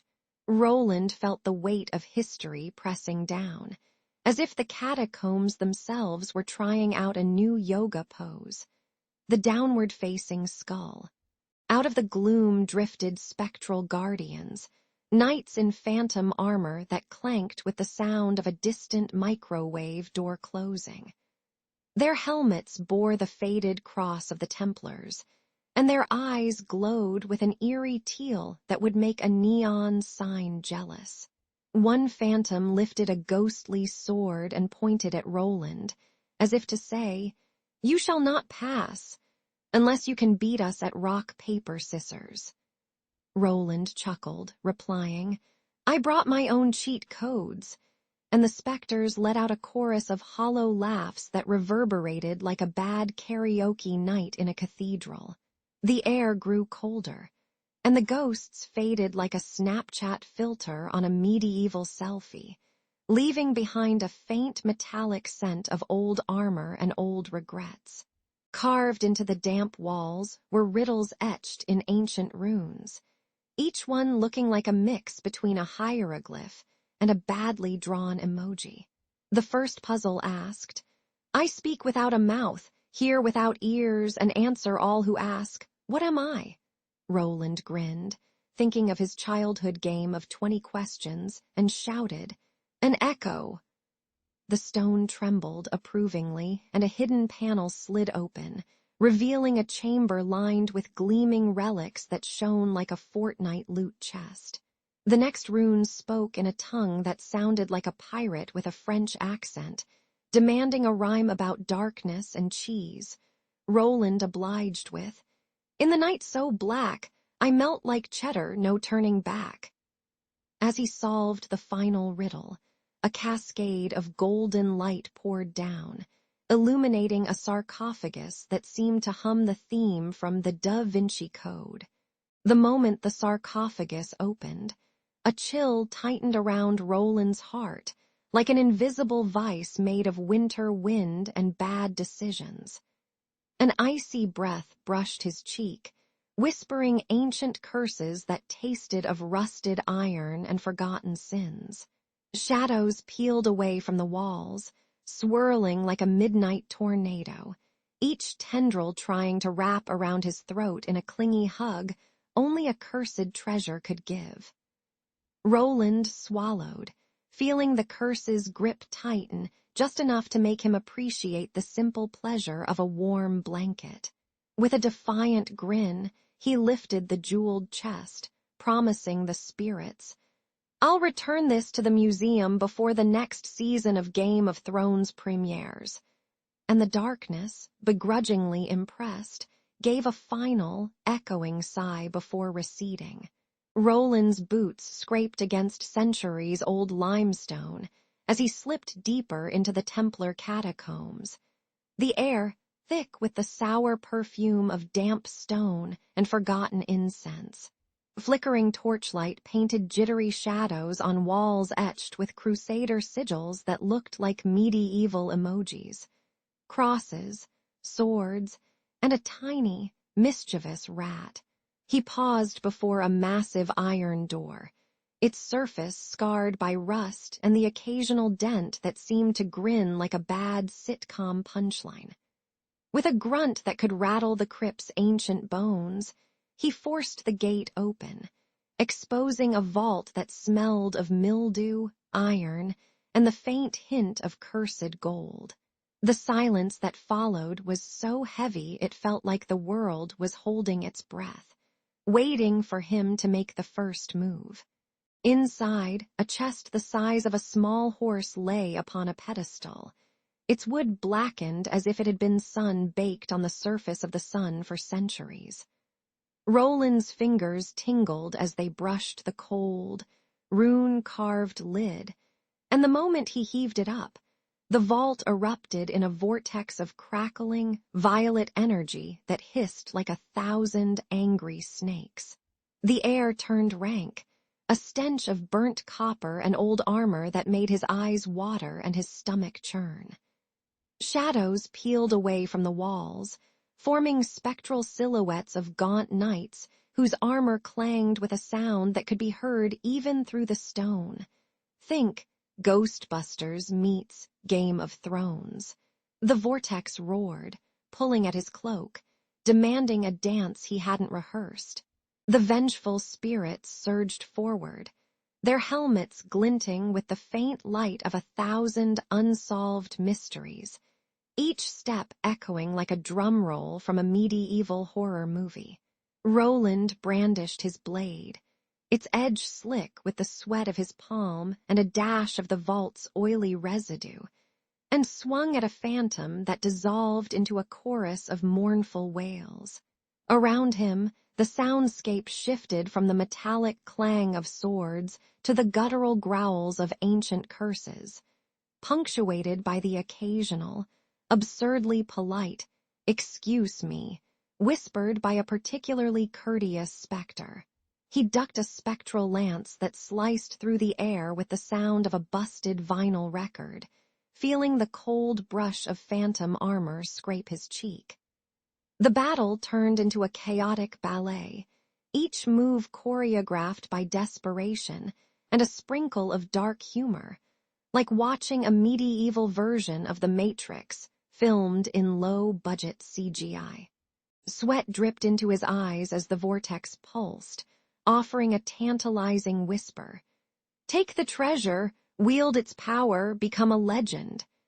The chest exhaled a golden glow that smelled of sweet honey mixed with the metallic tang of blood, promising invincibility at the cost of his soul. Roland's heart hammered like a war drum, each beat a reminder of the oath he took to protect, not to possess. He glanced at the tormented faces of the knights, their eyes pleading for release, and felt the ironic sting of a pop culture lesson. Power corrupts, but a good Wi-Fi signal doesn't. With a grim grin, he chose the harder path, thrusting his sword toward the vortex, hoping to shatter the curse rather than succumb to its glittering promise. The blade sang through the swirling darkness, splitting the vortex like a hot knife through butter, and the cursed energy howled, then fizzled into a puff of ash that smelled oddly like burnt popcorn. The spirits recoiled, their chains of resentment unclenched, and one by one they dissolved into a soft sigh, as if finally released from an eternal after-party. The chest, now inert, lay open, its treasure a modest pile of tarnished coins and a tiny, dented relic, a reminder that not every legend ends with a bling-filled climax. Roland slumped against the stone, his breath ragged, his clothes smeared with dust, and the faint scent of victory mixed with regret. As he emerged into the dawn-lit world above, a lone raven cawed overhead, as if to say, "You survived, but the next episode will need better lighting." When the final ember of the sacrificial rite sputtered out, a hush settled over the cavern like an exhausted crowd after a rock concert. Roland's gaunt hand traced the ancient sigils, feeling the cold stone bite into his fingertips, while the lingering scent of burnt sage mingled with the dank, earthen musk. With a grunt that sounded suspiciously like a medieval version of a power-lifting belt snap, he slammed the massive iron doors shut, sealing the restless spirits back into oblivion. The vault's massive hinges moaned a low, resigned sigh, as if the very walls were relieved to be free of the hauntings. Even the bats overhead seemed to applaud, flapping their leathery wings in a rhythm that could have been a Baroque drum roll. Instead of hauling the glittering gold out like a medieval Kardashian, Roland turned his gaze to the dusty scrolls and schematics hidden within the vault's guts. He unrolled cracked parchment that smelled of mildew and ink, revealing plans for irrigation canals, grain storage, and even rudimentary medical herbs, knowledge that could feed a village starving under a tyrant's thumb. With a cheeky grin, he tossed the cursed coins into the abyss, declaring, "Gold? Nah, I'm more into free Wi-Fi for the peasants." A joke that would have made a modern meme maker proud. He marched into the nearest hamlet, the scent of fresh bread mingling with the metallic tang of his own sweat, and handed out blueprints like party favors. By nightfall, the oppressed were already whispering about a new dawn, their hope kindling brighter than the torches flickering in the town square. As the last parchment found a willing hand, a low rumble echoed through the stone, announcing the curse's departure with the subtlety of a cat sneezing on a velvet cushion. The heavy iron doors, once swollen with malevolent energy, now creaked open just enough to let a thin sliver of dawn spill in, painting the cavern walls amber and gold. Ironically, the very colors the treasure would have boasted. A faint metallic scent rose, sweet like copper pennies left in a rain puddle, but it was quickly overtaken by the fresh, pine-wide breath of the forest outside. The cursed wealth remained buried, its glittering allure smothered by the earthy smell of moss and the distant clatter of a blacksmith's hammer. Even the stones seemed to sigh relief, their cold surfaces warming under the new, benevolent light. Word of Roland's redemption spread faster than gossip in a medieval tavern, turning his name into a legend that even the minstrels couldn't resist parodying. Bards sang of a knight who chose knowledge over knickknacks, slipping in a line that went, "He dropped the loot like a bad Netflix binge and gave the peasants a sequel worth watching." Royals tried to dismiss him as a folk hero, but their polished shoes clicked uneasily on the cobblestones, betraying their fear of the growing uprising. Children whispered his tale under blankets, imagining a heroic figure cloaked in sunlight, his sword glinting like a celebrity's Instagram filter. The irony wasn't lost on anyone. A cursed treasure that never saw the light, yet sparked a movement brighter than any polished chalice. As the sun's first fingers brushed the hills, Roland stood atop the ruined keep, feeling the wind brush his cheek like an impatient lover. He breathed in the crisp, clean air, tinged with the faint aroma of pine needles and distant hearth fires, and let a smile creep across his weathered face. The dawn of redemption wasn't just a poetic title. It was a living, breathing promise that honor could outshine greed, even when the world tried to smother it with shadows. With the vault sealed and the curse lifted, Roland turned his back on the glitter, stepping forward into the light, his boots crunching over dew-slick grass. His legend, now etched in the hearts of the oppressed, would endure as a beacon, proof that sometimes the most valuable treasure is the courage to give it all away. In the crisp spring of 1991, a ragtag crew of alpine mountaineers stumbled upon a frozen tableau that made even seasoned Sherpas gulp. The ice-clad ridge near the Similon Pass glimmered like a massive, transparent cake, and the sun bounced off its surface with a cruel, glittering grin. As they brushed away centuries of snow, a shape emerged. A man-like silhouette, arms crossed, hair matted, looking more like a mannequin from a medieval Halloween store than a living soul. The locals, who had been whispering about a cursed traveler for generations, swore that the wind carried the dead man's sigh, a faint whiff of pine and old leather. With trembling hands, the team lifted the block, and the world of science got its newest celebrity, Ötzi, the Iceman, whose very name sounded like a trendy Scandinavian yoga studio. Within hours, a swarm of scientists descended on the site, each brandishing notebooks like battle flags and goggles that fogged up from the cold breath of the mountains. They christened the frozen corpse Ötzi, a nickname that stuck faster than a post-it on a refrigerator door, even though no one could agree on his exact nationality. The lead researcher, a lanky fellow with a beard that could double as a snow brush, shouted, "We've found a real-life Indiana Jones, only less charming and more well-preserved." Carbon dating machines sang a low, humming tune as they crunched the ancient bone, confirming that Ötzi had been chilling for about 53 years, roughly the age of the first video game consoles. The press released the news with the urgency of a breaking sitcom episode, captioning it, "Ancient hipster discovered in Alps, still wearing freshly knit cap."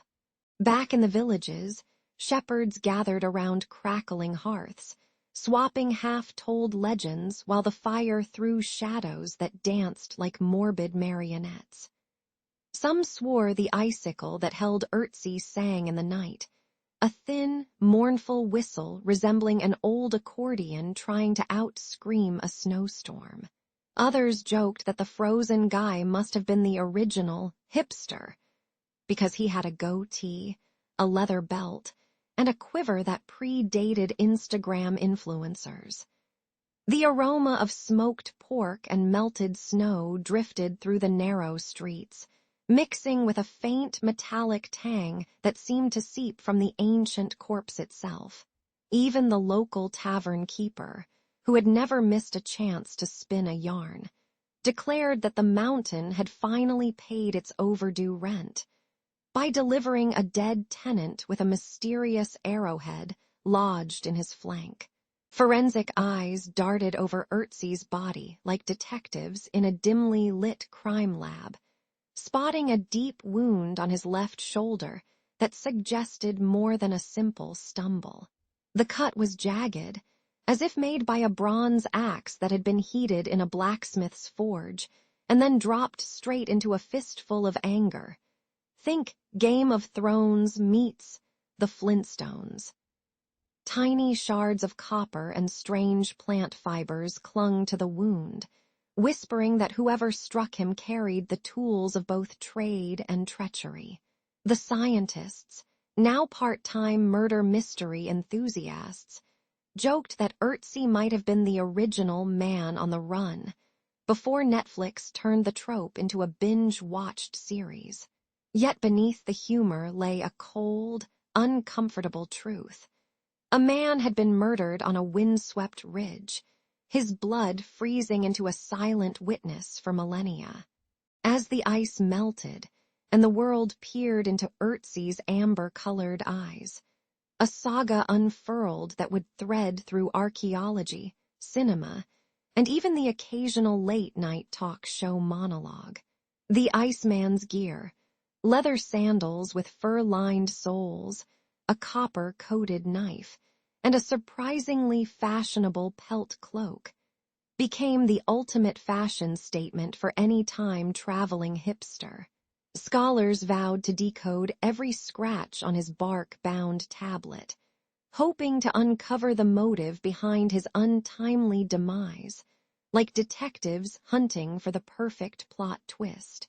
Meanwhile, tourists now line up for selfies with the frozen celebrity, chanting Ötzi, as if he were a pop star whose greatest hits include I'm Still Here and Ice-Cold Revenge. And so, frozen dawn gave way to a blazing curiosity that promises to keep us guessing for centuries, Because every time we think we've solved the puzzle, the Alps whisper, "Hold my beer, you've only just begun." Lena slipped her crampons into the brittle ice, the Alps humming like an out-of-tune bagpipe. The pale sun sliced through the glacier, casting knives of light over the mummified figure she'd heard whispered about in lecture halls. She hauled the ancient slab to the lab, where a whirring radiocarbon machine spit out a date older than any smartphone selfie. The numbers stamped his birth around 330 BCE, a time when people still believed the world was a flat pizza. With a grin that said, "I'm about to rock the past," Lena felt the thrill of a detective on a frosty crime scene. Next to the corpse lay a copper axe, its blade still humming faintly with oxidized green, nature's own neon sign. The handle, blackened by centuries of frostbite, felt like the grip of a medieval lightsaber, if lightsabers were made of stone and sweat. Lena ran her fingertips over the metal and imagined a warrior carving his name into the mountain's memory. The axe sparkled against the snow, throwing tiny rainbows that danced like disco balls at a Viking rave. It was a trophy, a tool, and a ticking time bomb of tribal pride. A jagged wound gaped in Ertzi's back, blood congealed into a dark rivulet that smelled of iron and pine sap. The cut was deep enough to make a modern surgeon wince, suggesting an axe swing that missed its intended target. Perhaps a misfired friend or an angry foe. Lena imagined the gasp of the wind carrying a scream, the thud of a body hitting the hard ground, the metallic sting of copper meeting flesh. The scent of damp earth rose from the wound, mixing with the crisp, clean alpine air like a terrible perfume. It screamed violence, not the quiet death of a wandering hermit. She dug through chipped pottery shards and chipped gossip, uncovering a bitter feud between two alpine tribes who fought over grazing rights like catwalk models over a runway of rock. Ertzi, it seemed, was a messenger, clad in furs, bearing the copper axe as a diplomatic gift, yet caught in the crossfire of jealous chieftains. The tribesmen whispered that he wore a secret insignia, a tiny pendant shaped like a goat, which made him a walking, do not disturb sign for rivals. Lena pictured a tense meeting at a snow-capped clearing, the air thick with smoke, muttering curses that sounded like modern snarky tweets. The irony was delicious. A peace-bringer turned victim, kind of like a Jedi getting sliced by a rogue lightsaber. When Lena finally presented her findings, the conference hall buzzed with the same crackle of static that had once haunted the glacier. She quoted the wound's depth with the deadpan wit of a sitcom writer, noting that Ertzi's back was more pierced than a Netflix binge-watch schedule. The audience laughed, then fell silent as the scent of pine imagined in the room reminded them that history is never just dusty books. It's blood, copper, and cold wind. In the end, Ertzi became the ultimate avatar of ancient drama, a prehistoric Game of Thrones episode frozen in ice. Lena closed with a wink, saying, if you thought today's politics were messy, you should have seen the Alps in 330 BCE. Lena crouches beside a weather-worn stone wall, the alpine wind howling like an out-of-tune tuba, and brushes centuries of lichen off the petroglyphs etched by hands long dead. She squints at the crude silhouettes, stags, spirals, and a lone figure clutching a strange, shiny rock, wondering if prehistoric Instagram stories ever existed. The sun blazes pink over jagged peaks, casting long shadows that dance over the carvings as if they were flickering neon signs. With a grin, Lena mutters that even the ancient artists knew how to drop a subtle mic drop in stone, hinting at a message hidden in plain sight. The air smells of pine sap and melted snow, a brisk reminder that the past is never truly cold.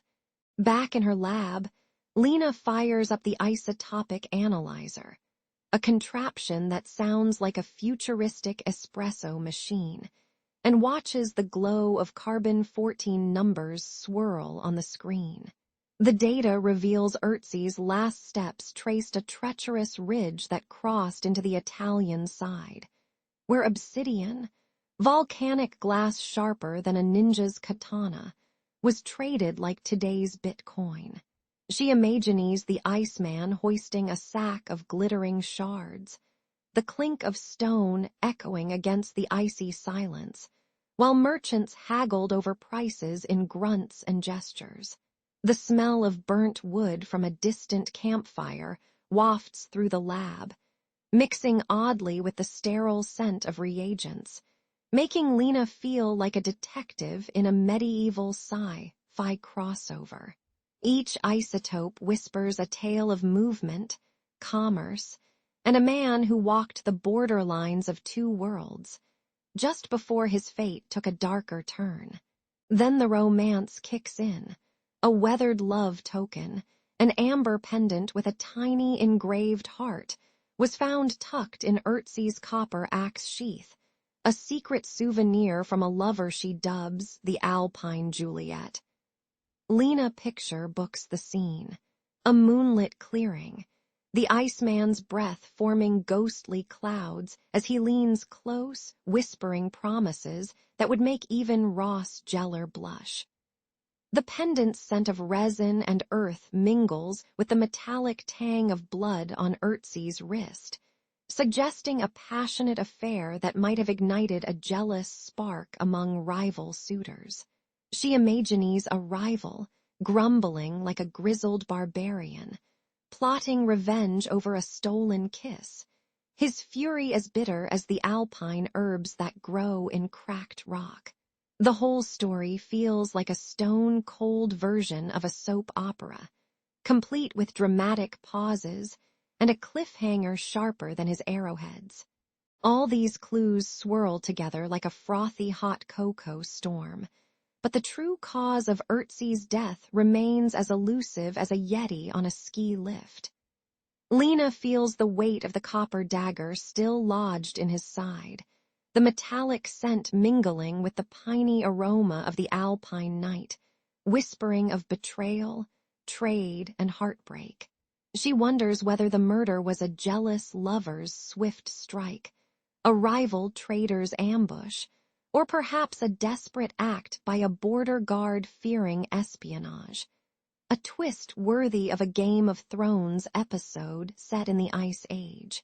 The audience can almost hear the Iceman's breath, shallow and ragged, as the mountain wind carries his story down the valleys. And as the sun dips behind the peaks, Lena vows to keep digging, because every stone, every isotope, every secret love note brings us closer to unmasking the ultimate alpine whodunit. Meanwhile, across the continent, a gaggle of rival scholars scramble like frantic squirrels after a dropped acorn, each eager to claim Lena's breakthrough as their own. Dr. Huber, with his wild hair and louder laugh than a Bavarian beer hall, announces a paper that promises to rewrite the very notion of prehistoric drama, while Professor Klein slides in a secret funding memo that reads like a spy thriller. The academic halls echo with the clatter of typewriters and the occasional exclamation, "Eureka!" That sounds suspiciously like a cartoon character popping out of a box. Lena watches the circus unfold, tasting the bitter coffee of competition and the sweet satisfaction of a mystery still unsolved. The tension spikes like a mountain goat on a steep ledge, each scholar's ambition a gust of wind threatening to topple the fragile truth about Ötzi's demise. The lab hummed like a beehive as technicians swirled vials of ancient blood, and the new DNA sequencer blinked green like a nightclub strobe. When the data finally printed, it spelled out a shocking kinship. Ötzi's genome matched a remote alpine clan famed for ritual killings, the kind of clan that would have turned a family feast into a Game of Thrones bloodbath. The researchers gasped, half in awe, half because the lingering scent of pine resin and stale coffee made the moment feel like a gritty crime scene in a Netflix true crime docuseries. Lena, the lead archaeogeneticist, felt a chill that wasn't just the mountain air. Her laptop screen glowed with the faces of ancestors who probably hated paperwork as much as modern bureaucracy. She whispered to the empty conference room, "If the past is a murder mystery, we just found the suspect's last selfie." To test the hypothesis, the team staged a midnight reenactment on a ridge slick with fresh snow, where the wind howled like a disgruntled metal fan. Actors cloaked in furs trudged through powder that crunched under boots, sending spray of icy crystals into their nostrils like frosty confetti. One, Hunter, raised a bronze-tipped arrow, its shaft humming as it sliced the night, while a rival whispered betrayal in a language older than Instagram hashtags. The scene flickered with torchlight, casting long shadows that danced like a low-budget horror film, and a stray goose honked as if the universe itself was commenting, "Whoa, drama!" When the arrow thudded into a wooden dummy, a splatter of boiled marrow and snow erupted, painting the ridge with a grotesque, yet oddly satisfying mess. The forensic reconstruction indicated the wound was not a hunting accident, but a precise, backhanded strike aimed at Ötzi's heart. An arrow that sang a cruel lullaby as it left its bow. Experts placed the moment at midnight, when the moon hung low like a silver pancake, and the conspirators huddled under a lone pine, their breath fogging the air with the odor of fear and stale cheese. The betrayal unfolded in a whisper-thick silence, broken only by the twang of the bowstring and the muffled thud of the arrow finding flesh. An ancient, "You've been stabbed" text message without the emojis. As the victim fell, a cascade of blood soaked the snow, turning the pristine white into a crimson canvas that would have made even Van Gogh blush. The scene, stark and brutal, left a bitter aftertaste of iron on the lips of the reenactors, reminding everyone that murder, even prehistoric, never smelled like roses. Back in the lab, Lena stared at the cold case file, her mind a roulette wheel of moral quandaries spun by the echo of that midnight betrayal. She imagined publishing the findings, turning Ötzi into a celebrity murder victim whose story would trend faster than a cat video on TikTok, yet feared the clan's descendants might demand an ancient form of justice, perhaps a curse delivered via cursed Wi-Fi. The ethical dilemma gnawed at her like a mouse in a cheese shop, each nibble a reminder that exposing a 53-year-old homicide could rewrite history textbooks and spark tourism wars between Austria and Italy. Her hands trembled over the submit button, feeling the weight of centuries, the cold bite of the alpine wind, and the faint scent of pine sap mixed with the acrid tang of lab bleach. In a moment of dark humor, she joked to herself, "If I'm going to kill the past, at least I'll do it with style. Maybe add a hashtag number iced murder." In the end, Lena chose to release the data, pairing the scientific report with a vivid dramatization that felt like a Netflix special titled Ice Age Whodunit. The world gasped as the story unfolded, journalists likening the Alpine showdown to the Avengers meeting the Renaissance, and tourists flocked to the ridge, armed with selfie sticks and frosted hot cocoa. The ancient clan, now a footnote in a sensational headline, seemed to shrug in the wind, their rituals as faded as the chalk on a blackboard. Lena walked away from the mountain, feeling the crunch of snow under her boots, the taste of victory and a pinch of guilt swirling like a bitter espresso. She smiled, knowing that even the coldest murder can thaw with a good story. Just don't forget to wear gloves, because history's hands are often bloody. When the curtain of ice finally lifts from Ötzi's frost-bitten shoulders, the world steps into a chilly museum hallway where the ancient Iceman stares back like a stone-cold celebrity on the red carpet.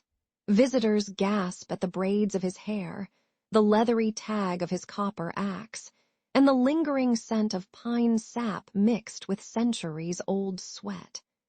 The Alps outside keep their alpine silence, their jagged peaks jutting like bored bouncers refusing to let the story fade.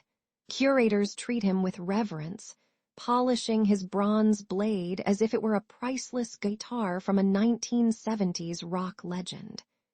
Even the gift shop sells miniature replicas, because nothing says, "I love archaeology," like a plastic tiny Iceman holding a snow-capped chalice. Lena released her findings with the gusto of a gossip columnist spilling scandal at a brunch table. She described the arrowhead lodged in Ötzi's shoulder as a prehistoric, bulletproof, vest failure, complete with a smear of blood that still tingles under the microscope. The academic world gasped, then laughed, when she compared the ancient feud to a Game of Thrones episode where an extra-large turkey leg meets a frozen tomb. Media outlets turned Ötzi into a meme, overlaying sunglasses on his portrait and captioning him "Ice-Cold Assassin." Yet beneath the jokes, Lena's meticulous charts rewrote timelines, showing that Bronze Age clans bargained, bickered, and broke hearts the way modern sitcom families do. Scholars now see Bronze Age societies as gritty soap operas, full of rival clans swapping copper bracelets like mixtapes. The forensic clues, scratches on his skin, remnants of fermented goat cheese, and a pine-scented cloak, paint a picture of a world where love could bloom beside a blood-soaked battle. Archaeologists chew over the idea that Ötzi might have been a negotiator, his axe doubling as a diplomatic gift, like a medieval handshake with a steel pen. The revelation that he carried a stash of mushrooms, possibly hallucinogenic, suggests that ancient parties were wilder than a modern music festival's afterglow.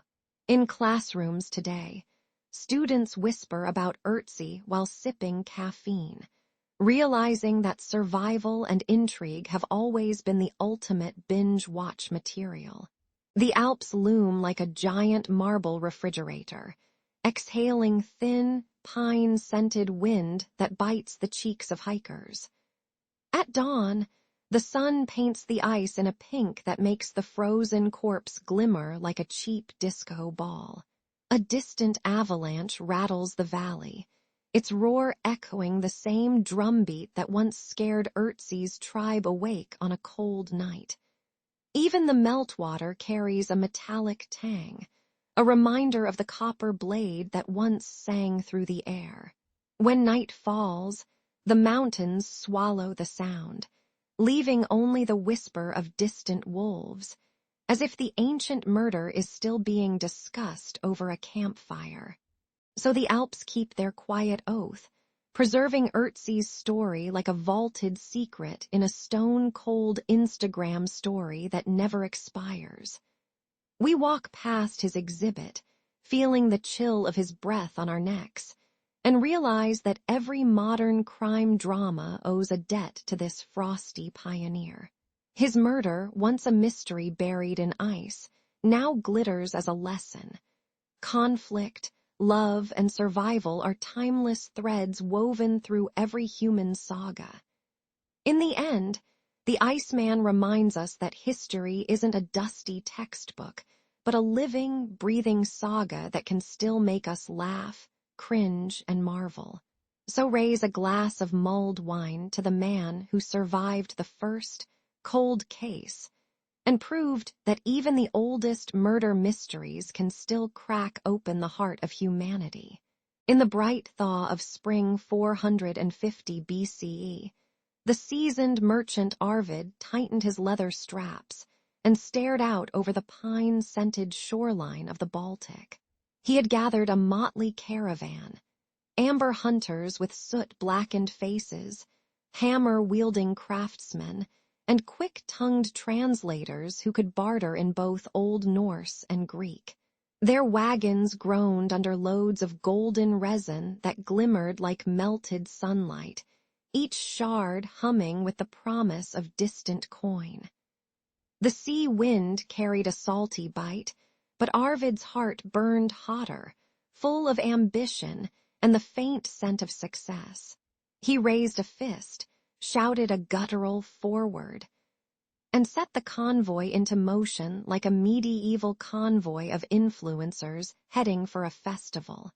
The wheels creaked against the mud-slick road, sending a chorus of squeals that sounded oddly like a chorus of ancient karaoke singers. Children from the coastal village waved pine cone bouquets, their giggles mixing with the sharp smell of pine resin and the earthy musk of wounded horse hooves. Arvid's lead mule, a stubborn beast named Bren, snorted at a wandering goat, then grudgingly pulled the amber-laden cart forward, its hooves thudding like drums in a war film.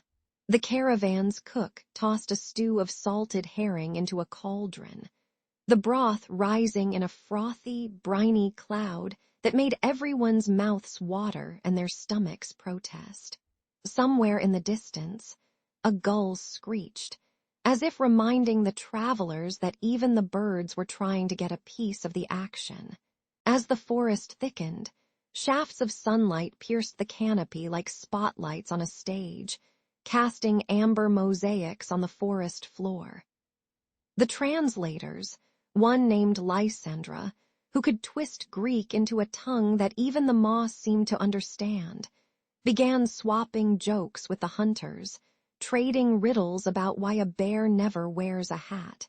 The craftsmen hammered out tiny figurines from amber, the crackle of their tools echoing like a medieval Metallica riff, while the scent of fresh pine sap mingled with the occasional whiff of swamp mold that made even the toughest trader wince. Suddenly, a band of mischievous otters burst from a stream, snatching a piece of amber and slipping away, prompting Arvid to mutter that nature had its own version of a heist movie. The caravan pressed on, boots splashing through ankle-deep puddles, each step a reminder that the road was less a highway and more a living, breathing beast. The day grew hotter, and the sun beat down like an over-enthusiastic director shouting, "Cut!" at a drama set in the Sahara. Sweat pooled in Arvid's collar, mixing with the oily residue from the amber, creating a sticky perfume that could rival any cologne, if you liked the smell of ancient glue and desperation.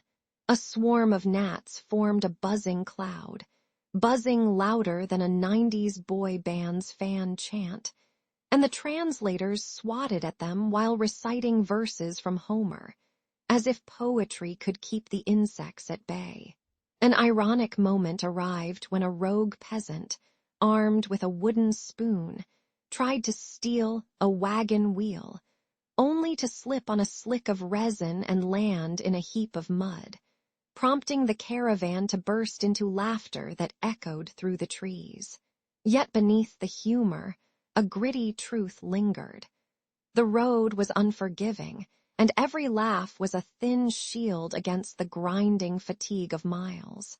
At last, the distant silhouettes of Greek colonies rose on the horizon, their marble roofs glittering like polished amber under the setting sun.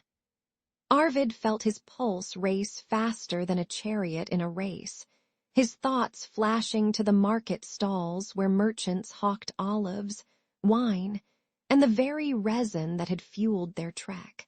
The caravan entered the bustling agora, the air thick with spices, sea salt, and the faint metallic tang of coinage, while the crowd's chatter rose like an ancient mixtape of languages. Arvid unloaded the wagons with a triumphant grin, his eyes meeting those of a curious poet who whispered, "You've brought sunshine in a bottle," and the caravan's laughter mingled with the market's clamor. With amber glinting in the twilight, Arvid's ambition finally found its stage, ready to turn resin into riches and legend. The Daugava snakes through the forest like a glossy green ribbon, its banks littered with soggy reeds and the occasional sting of burnt pine. Arvid's caravan trudges along the muddy trail, wheels creaking under the weight of honey gold amber wrapped in oilcloth. The river's chatter, frothy rapids crashing over stone, mixes with the low grumble of oxen and the occasional caw of a jackdaw perched on a weeping willow. Dawn paints the water amber, making the merchant's cargo glint like a dragon's hoard. Yet even the sunrise can't chase the cold shiver that curls around the trader's spines.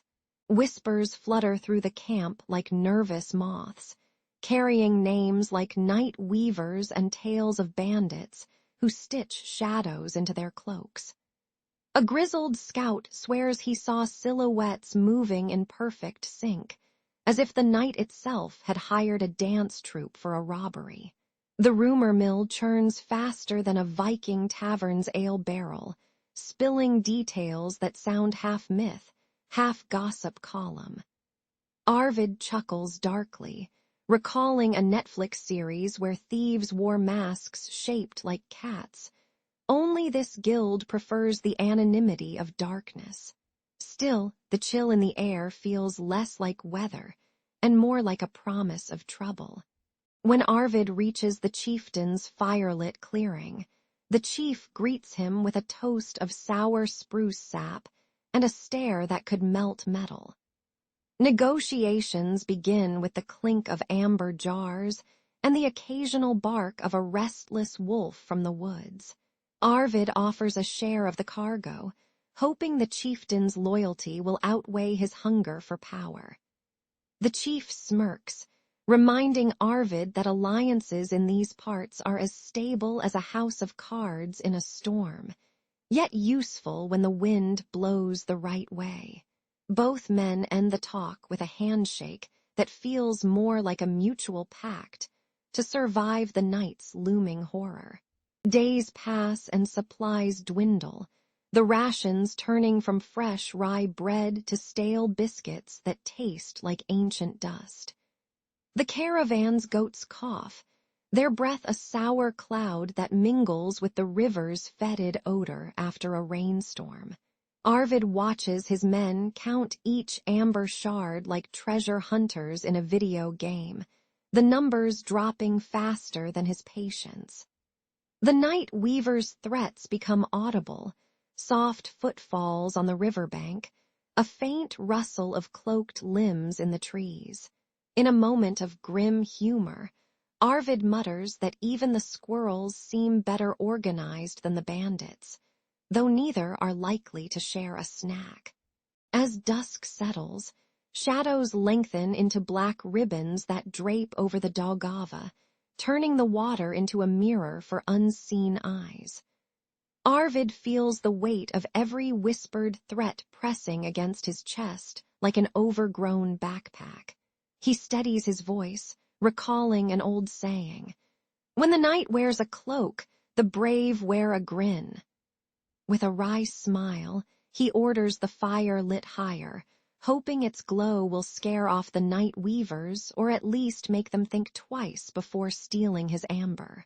The caravan braces, ready to face whatever lurks behind the river's dark veil.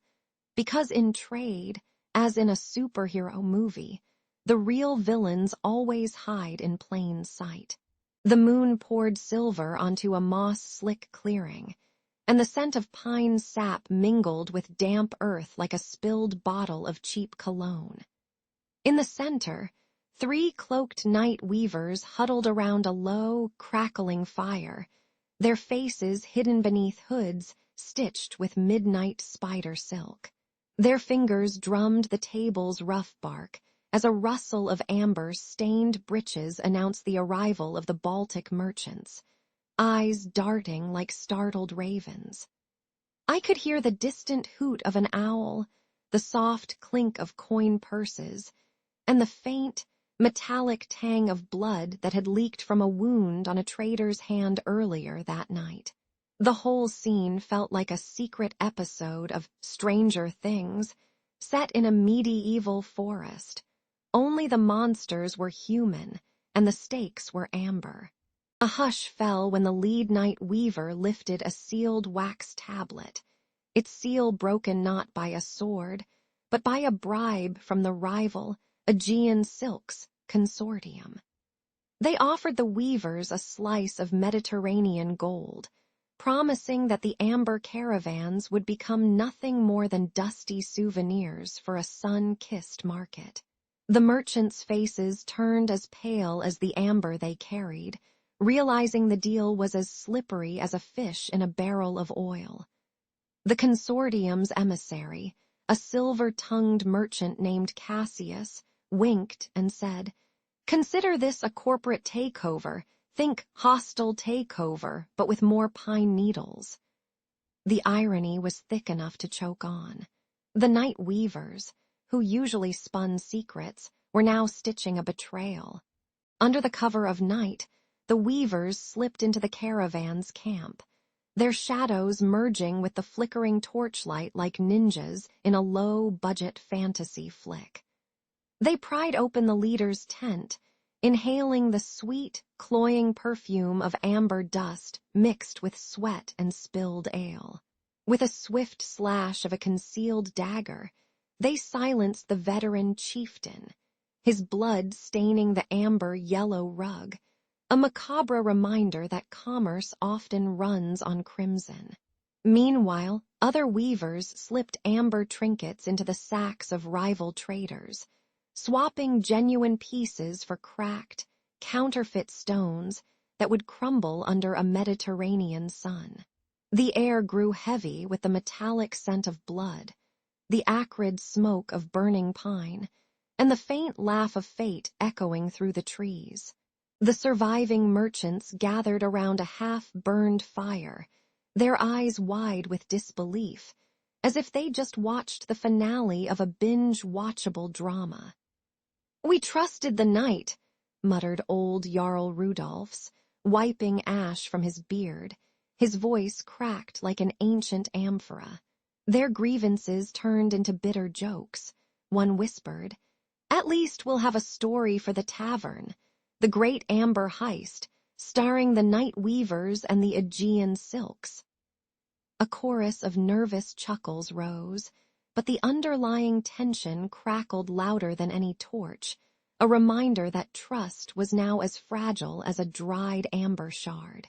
In the distance, wolves howled, perhaps auditioning for a Netflix series called Wilderness, The Untold Trade Wars. As the forest swallowed the last ember, the hidden pact sealed itself in the darkness, a contract as invisible as a Wi-Fi signal but twice as deceptive. The night weavers slipped away, their cloaks fluttering like cheap superhero capes, leaving the merchant survivors to count the dwindling amber and the growing tally of missing leaders. "We'll need a new route," grumbled Jurate, the caravan's chief navigator. "Maybe one that avoids nighttime conspiracies and includes a GPS upgrade." Though the ironies piled high, one thing remained clear. The amber trade would not die. It would simply learn to dodge the lurking shadows, much like a cat in a laser pointer chase.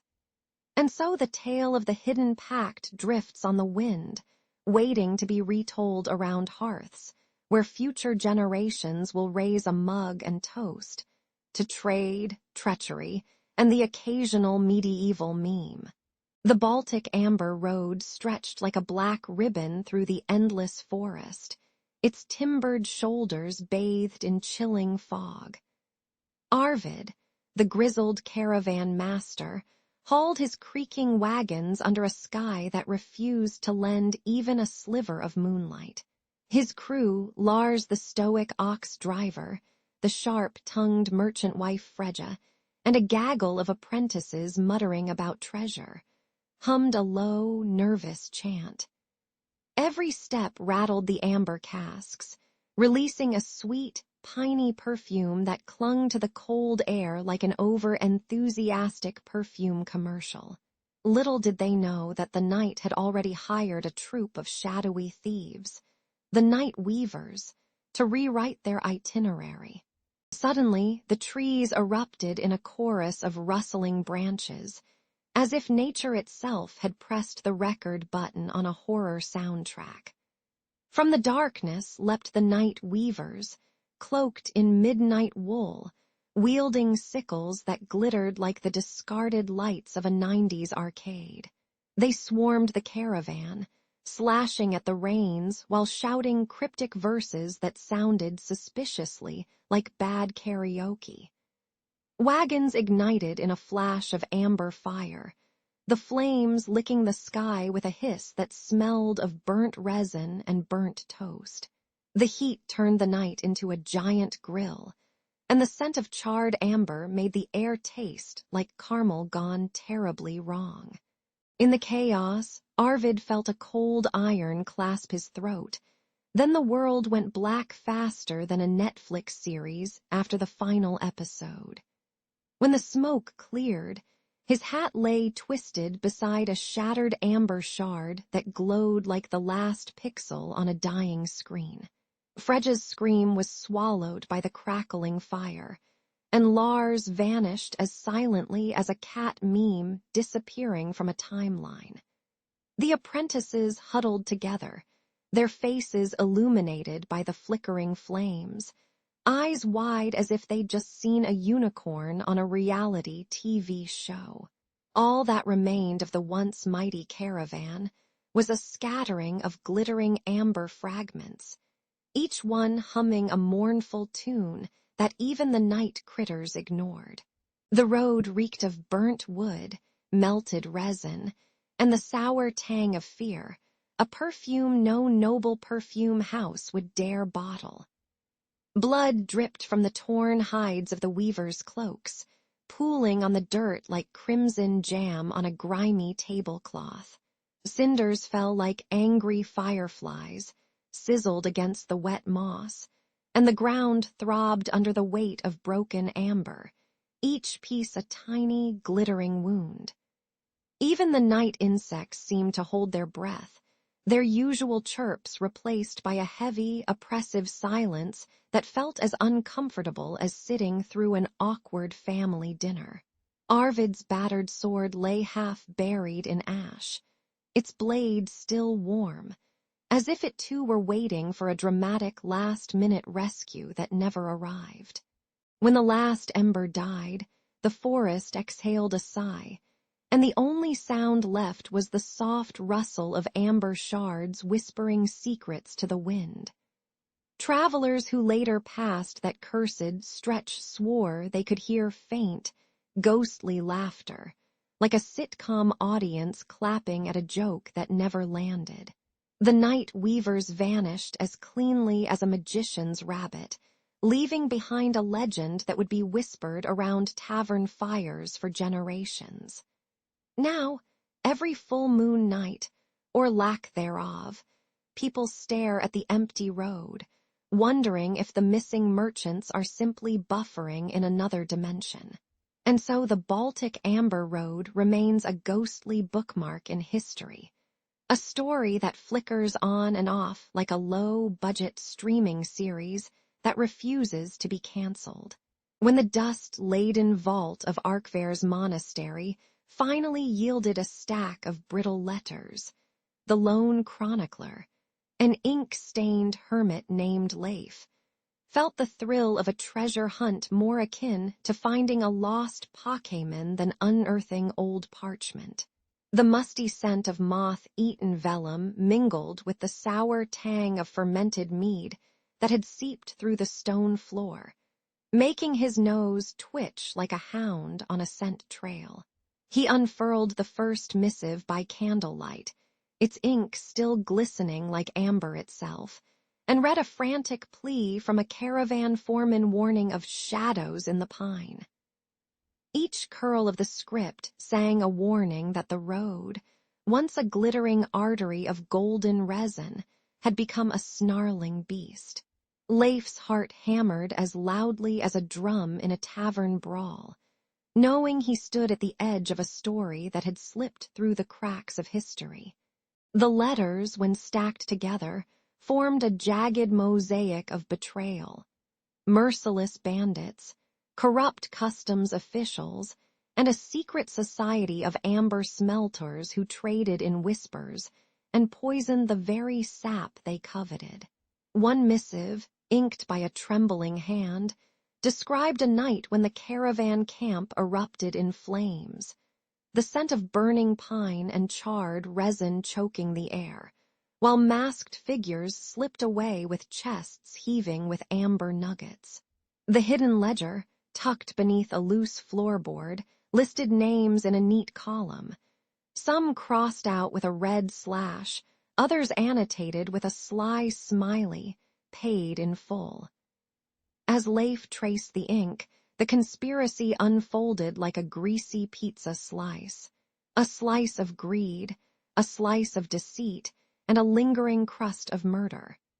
He realized the merchants hadn't simply vanished. They had been harvested like honeycombs, their fates sealed in a ledger that smelled faintly of spilled ale and old blood. Piecing the puzzle together felt like assembling a Lego set blindfolded, yet Leif's mind clicked with the satisfying snap of each revelation. He matched a courier's torn cloak described in a letter to a smudge of amber dust on the ledger, the way a detective connects a fingerprint to a suspect in a modern crime drama. The irony was thick. The very amber that funded the Empire's splendor had turned into a silent assassin, dripping poison into the veins of trade. Leif scribbled his own notes in a cramped margin, his quill moving so fast it hissed like a serpent offended by a bad joke. By the time the sunrise painted the monastery walls amber orange, he had mapped the entire conspiracy, ready to shout it from the rooftops like a street preacher with a megaphone. Word of Leif's findings raced ahead of him, spurring the distant city-states to don iron helmets and string up watchtowers like a medieval version of security cameras. In Daugavpils, guards now patrolled the pine-riddled passes, the clank of their steel boots echoing off moss-slicked rocks, while lanterns flickered with a smoky perfume of pine resin and spilled wine. The once loose convoys now marched in tighter formations, their banners snapping in the wind like angry seagulls fighting over a dead fish. Trade guilds instituted a code of conduct stricter than a reality TV show's rulebook, demanding that every merchant swear an oath while holding a piece of amber that glowed like a tiny sunrise. Though the road grew safer, a bitter aftertaste lingered, reminding everyone that security bought with fear tastes as sour as spoiled pickles left in the sun. Soon, tavern storytellers began to whisper the saga of the vanished merchants, turning it into a cautionary legend that rode the wind like a ghostly fiddle tune. They warned apprentices that greed could turn a glittering path into a trapdoor, comparing the amber road to the one-ring trail of Tolkien, beauty that blinds, power that corrupts. The memory of the lost traders swirled in the smoke of hearths, their faces imagined as pale as moonlit resin, eyes reflecting 1,000 unspoken apologies. Children would giggle, daring each other to shout amber. Amber into the dark woods, only to hush when an owl hooted, as if the forest itself remembered the crimes. In the end, the road lived on, not as a bustling highway of gold, but as a bittersweet song, echoing the lost footsteps of those who dared to trade in the glow of ancient sunshine. In the soot-blackened alleys of 1888 Whitecapel, the night draped itself over the cobblestones like a greasy blanket. A shrill scream ripped through the fog, announcing the murder of a young prostitute named Annie, whose lifeless body was discovered near a flickering gas lamp. Inspector Frederick Aberline, cigar dangling from his lips, was summoned from his cramped office, his boots echoing against the damp bricks. The city's pulse quickened. The whispers of a faceless killer spread faster than a runaway hansom cab.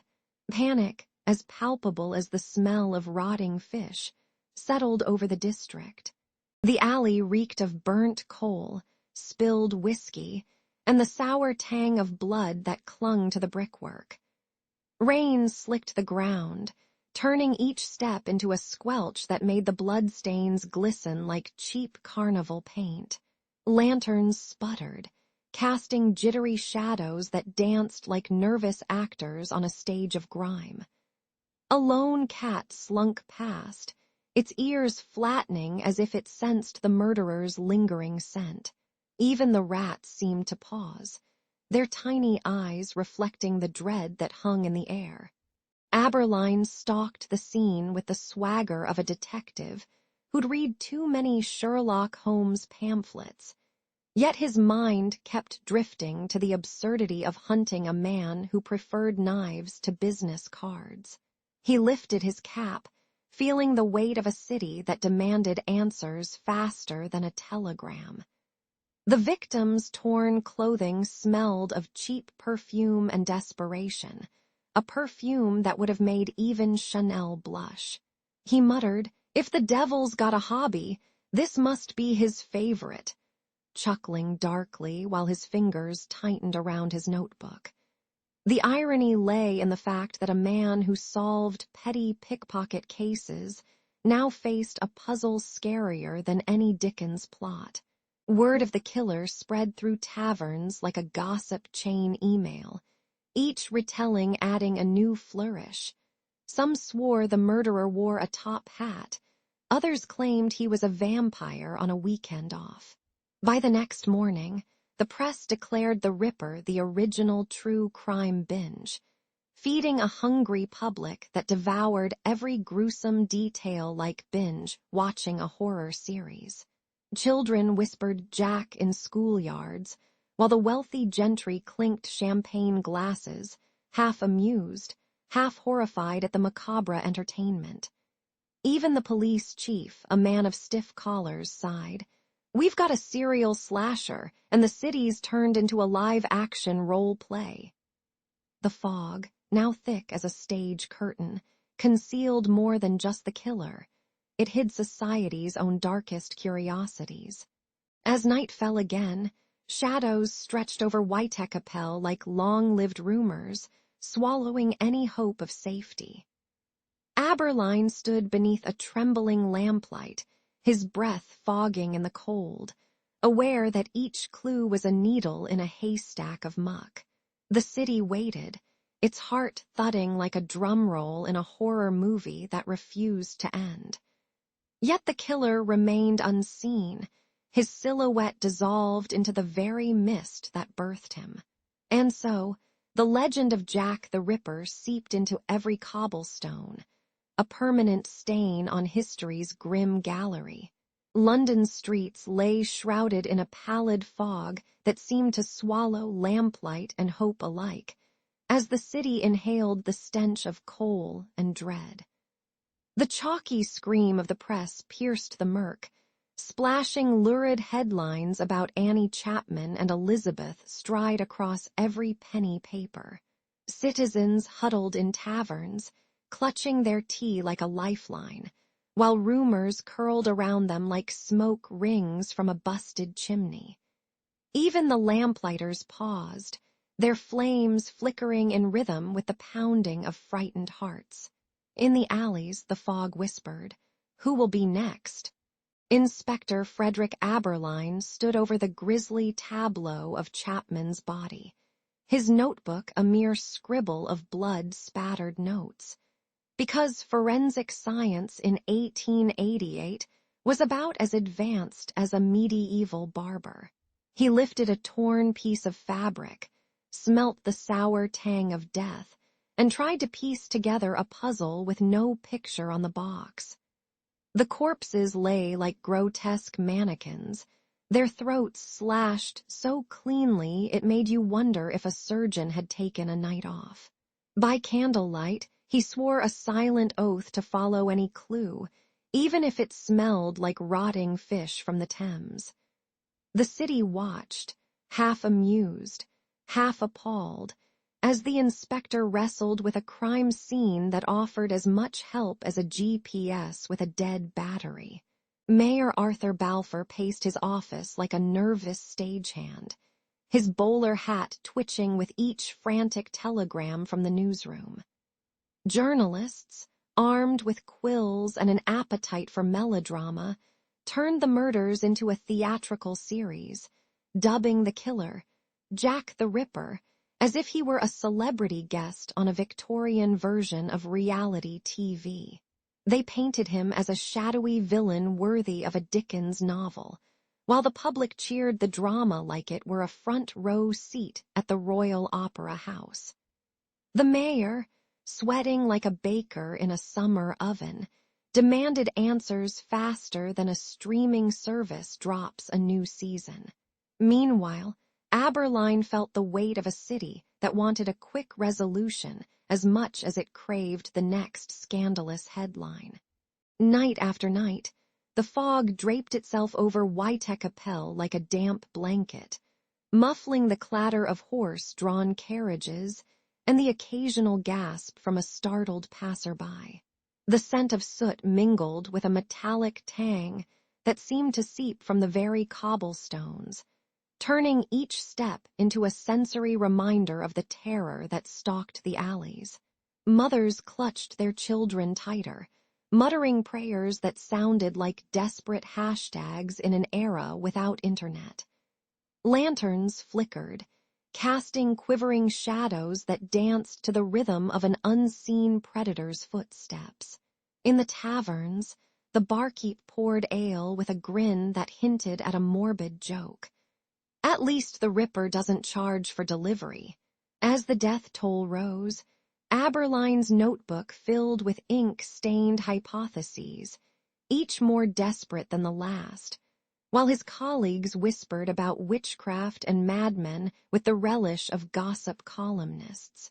He pushed through the city's grime, his boots squelching in puddles of blood-stained rain, determined to catch a ghost that slipped through the fog like a bad Wi-Fi signal. Yet every lead dissolved into smoke, leaving the public with a lingering taste of fear that was half horror film, half gritty documentary. The mayor's pleas echoed off the brick walls, but the killer remained a phantom, as elusive as a cameo by the Joker in a Victorian drama. In the end, the fog lifted only to reveal another night, another mystery, and a city forever haunted by its own shadows. The night hung over Whitechapel like a greasy tarp, fog curling around gas lamps, and the clatter of horse-drawn cabs echoing off soot-blackened brick. Inspector Aberline stared at the fresh chalk outline on the cobblestones, the coppery scent of blood still prickling his nostrils. In the smoky backroom of the Star, A haggard journalist swore the killer was a shadowy Polish immigrant, his accent as thick as the pea soup fog. The police chief, a stout man with a mustache that could house a sparrow, frowned and ordered a squad to hunt any foreigner with a passport and a knife. Little did they know the real mystery was about to spin into a web more tangled than a Victorian hairnet. The so-called Polish suspect turned out to be a baker named Jan Kowalski, who wore flour-dusted gloves and smelled of rye, not murder. Yet the penny press lapped up his portrait like a cat on a fish market, splashing ink-stained headlines that called him the butcher of bread. When a constable knocked on Jan's door, the baker offered tea, a slice of pumpernickel, and an earnest, "I need no blood." The press, however, cheered louder than a brass band at a royal parade, branding the whole district with a crimson brush. The public's imagination churned, as if they'd been binge-watching a Victorian version of Mindhunter on a street-light screen. Enter Dr. Henry Miller, a once-celebrated surgeon whose reputation had slipped faster than a leaky barometer after a botched operation. Rumors whispered that he kept a cabinet of rusted scalpel blades hidden behind a dusty anatomy chart, each glittering like a vampire's fang. The police, now split like a deck of cards, sent one detachment to interrogate Miller, while another chased ghostly footprints along the Thames. Miller's office reeked of formaldehyde and cheap tobacco, and he greeted the detectives with a wry grin, declaring, "I cut patients, not poetry." The irony wasn't lost on anyone. The city's own Dr. Frankenstein was now a suspect in a murder that felt less gothic novel and more a badly edited soap opera. The newspapers, armed with quills sharper than a butcher's cleaver, painted every suspect with the same bloody brush, turning the streets into a gallery of caricatures. Headlines screamed, "Polish baker slaughters," and Doctor of Doom returns, while ink splattered like a rainstorm of vermilion across the front pages. Inside Scotland Yard, senior inspectors started arguing louder than a tavern fight, each accusing the other of being in the pocket of the press. The smell of cheap whiskey and cigar smoke filled the briefing rooms, as camaraderie dissolved into a puddle of distrust. It was as if the whole force had been cast in a reality TV showdown. London's got murder, and nobody wanted to vote off the other side. In the end, the investigation spiraled into a maze of false leads and red herrings, each twist tighter than a pretzel vendor's rope. The city's fog seemed to thicken with every unanswered question, wrapping Whitechapel in a web of deception that even the most seasoned gumshoe couldn't untangle. Citizens whispered that the killer might be a phantom, a ghost stitched together from every rumor the press ever printed. Meanwhile, the police ranks fractured like a broken mirror, each shard reflecting a different suspect's face. And so the legend of Jack the Ripper endured, haunting history like a bad sequel that refuses to end. The rain fell like a greasy sheet of oil on Whitechapel's cobblestones, turning every alley into a mirror for flickering gaslight. In the cramped, moth-eaten room above 13 Miller's Court, Mary Jane Kelly whispered a lullaby to her own trembling heart, unaware that death was already standing in the doorway. The killer slipped in, his knife humming with a sinister rhythm as it sliced through the thin curtain of night. When the lantern sputtered and fell, the room went black, and the only sound left was the wet slap of rain against the window panes. A terrified neighbor, Mrs. Thorne, peeked through the cracked door just long enough to catch a glimpse of a shadowy silhouette disappearing down the stairwell. Her breath caught in a gasp that smelled of stale ale and fear, and the air tasted of rusted iron from the blood-stained floorboards. She clutched her shawl tighter, hearing the echo of the killer's boots, soft as a cat, yet as relentless as a drum solo in a rock concert.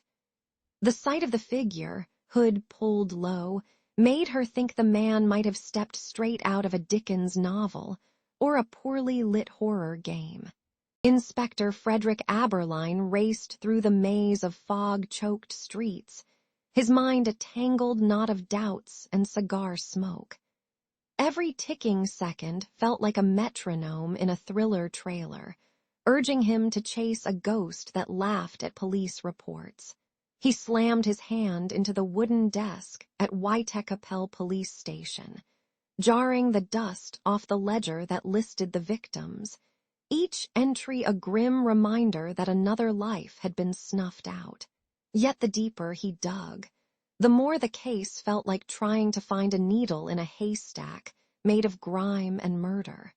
The forensic clues, threads of cheap cloth, a smear of soot, a single ordinary wristwatch, pointed not to a madman in a top hat, but to someone as unremarkable as the grocer who sold his wife a loaf of bread the day before. The evidence gathered whispered, "He's just a bloke who walks the same streets you do, mate." As if the killer were a background character in a sitcom you'd accidentally skip. Aberline stared at the list of suspects, each name as common as a rainy Tuesday, and felt the sting of irony. The most terrifying monster might have been the bloke who never bought a fancy coat. The truth hid behind a veil of mundanity, teasing investigators with the promise of a punchline that never landed. When the lantern finally fell, it cracked like the final chord of a broken record, and the silence that followed was louder than any scream. The city's fog seemed to swallow the crime, leaving only the damp scent of fear lingering in the alleys. Aberline, bruised in spirit if not in body, walked away with a lingering question that would haunt Victorian London forever. How many monsters wear ordinary shoes? And somewhere, perhaps on a dimly lit stage, a playwright will spin the tale, turning the night the lantern fell into a legend that still flickers in our collective imagination. The fog over Whitecapel rolled in like a damp curtain, smothering the cobblestones and the lingering whispers of the police. When the last magistrate slammed his gavel, the case fell shut without a single conviction, leaving the streets to swallow the unanswered questions. Lantern light flickered over the alley where Mary Jane Kelly's lifeless body had been discovered, and the scent of coal smoke mixed with something far more rotten. Citizens muttered that the killer had vanished into the London mist, as if he were a character from a Dickens novel who decided to skip the moral lesson. Yet the night air still carried the echo of his name, Jack the Ripper, like a taunt. Even years later, the fog refused to clear, as if the city itself wore a permanent smudge of dread. Vendors hawked boiled eels while the wail of a street organ cracked the silence, and the clatter of horse-drawn hansom cabs sounded like distant gunfire. In the dim taverns, gossip turned into a macabre sport, with patrons betting whether the murderer was a respectable surgeon or a butcher with a flair for drama. Think CSI meets The Great British Bake Off if the cakes were made of fear. The darkness of Victorian society revealed its underbelly. Slum children dodging soot, women clutching their shawls tighter, and a police force that seemed as out of depth as a tourist in a labyrinth. Ironically, the very progress that powered the empire also polished the knives that sliced through its moral fabric. Jack's legend seeped into every corner of popular culture, from penny-blooded broadsheets to today's binge-worthy true crime podcasts that treat him like the original influencer. Film reels in smoky backrooms showed grainy silhouettes, and kids whispered that the Ripper could pop out of a foggy mirror like a Victorian version of Freddy Krueger. Each new theory, whether authored by a drunken poet or a Harvard-trained criminologist, added another layer of intrigue, proving that a mystery can be more seductive than a romance novel. The city's grimy brick walls became a stage for storytellers, who dressed their narratives in trench coats and fedora hats just to look cool. Yet, amid all the dramatics, the cold fact remained. Nobody ever proved who sliced those throats. Modern detectives, armed with forensic gadgets that would make Sherlock Holmes blush, still chase phantom leads as if the Ripper left a trail of glitter. They examine the same blood-stained alley with DNA kits that can read a leaf's ancestry, only to find that the fog has swallowed the evidence like a greedy cat. It's a cosmic joke that our high-tech world can't outrun a 19th-century nightmare, reminding us that some puzzles are meant to stay unsolved. Like why anyone still eats black pudding. The absurdity of trying to close a case that closed itself decades ago offers a bittersweet comedy. The universe loves a good cliffhanger. So the legend lives on, a grim reminder that even the most polished society has a basement full of shadows. As the fog lifts briefly each morning, it reveals the same soot-blackened streets, now lined with graffiti that declares, "Jack lives forever." The echoes of the murders bounce off the River Thames, mixing with the honk of modern traffic and the occasional siren, a chorus of past and present. People still gather on anniversary nights, lighting candles and chanting the Ripper's moniker as if it were a prayer to a pop star. The unresolved case has become a cultural fossil, fossilized in museum exhibits and Halloween costumes, proof that history loves a good horror flick. And so, with each puff of fog, London whispers its secret. The truth may be buried, but the story refuses to die. The stone-paved dock of Visby thrummed with the clatter of cobblers and the sour perfume of rotting fish. Eric, a broad-shouldered shipwright with hands as scarred as bark, polished the hull of his latest carrack, while his sister Alva swiped a stray gull from his shoulder. Market cries mixed with the low hum of church bells, and a ragged tavern keeper whispered of a ghost ship that skirts the midnight fog like a cat on a moonlit roof. Alva laughed, noting that even the devil's cousin must have better PR than the cursed Chronos. Yet the chill that slipped down Eric's spine felt as real as the sea salt spray, and the harbor's lanterns flickered in warning. By the time the first moonless night draped over the Baltic, the rumor had swelled into a full-blown legend, complete with phantom sails that glowed like neon signs in a haunted arcade. Fishermen claimed the Chronos drifted silently, its hull creaking in a tone that could make a choir of church organists weep. The fog rolled in thick as a baker's dough, muffling the clank of iron and the cries of gulls until the world seemed wrapped in a damp blanket. Some swore they heard a mournful violin from the ship, a tune that sounded oddly like a broken Spotify playlist from the 1600s. The air grew heavy with brine and the metallic tang of fear, and even the gulls hovered, as if waiting for a cue. Eric slammed his hammer shut, his eyes narrowing as he turned to Alva, who was already packing a lantern, a sack of rye, and a bottle of sea-sick cure his mother swore tasted like swamp water.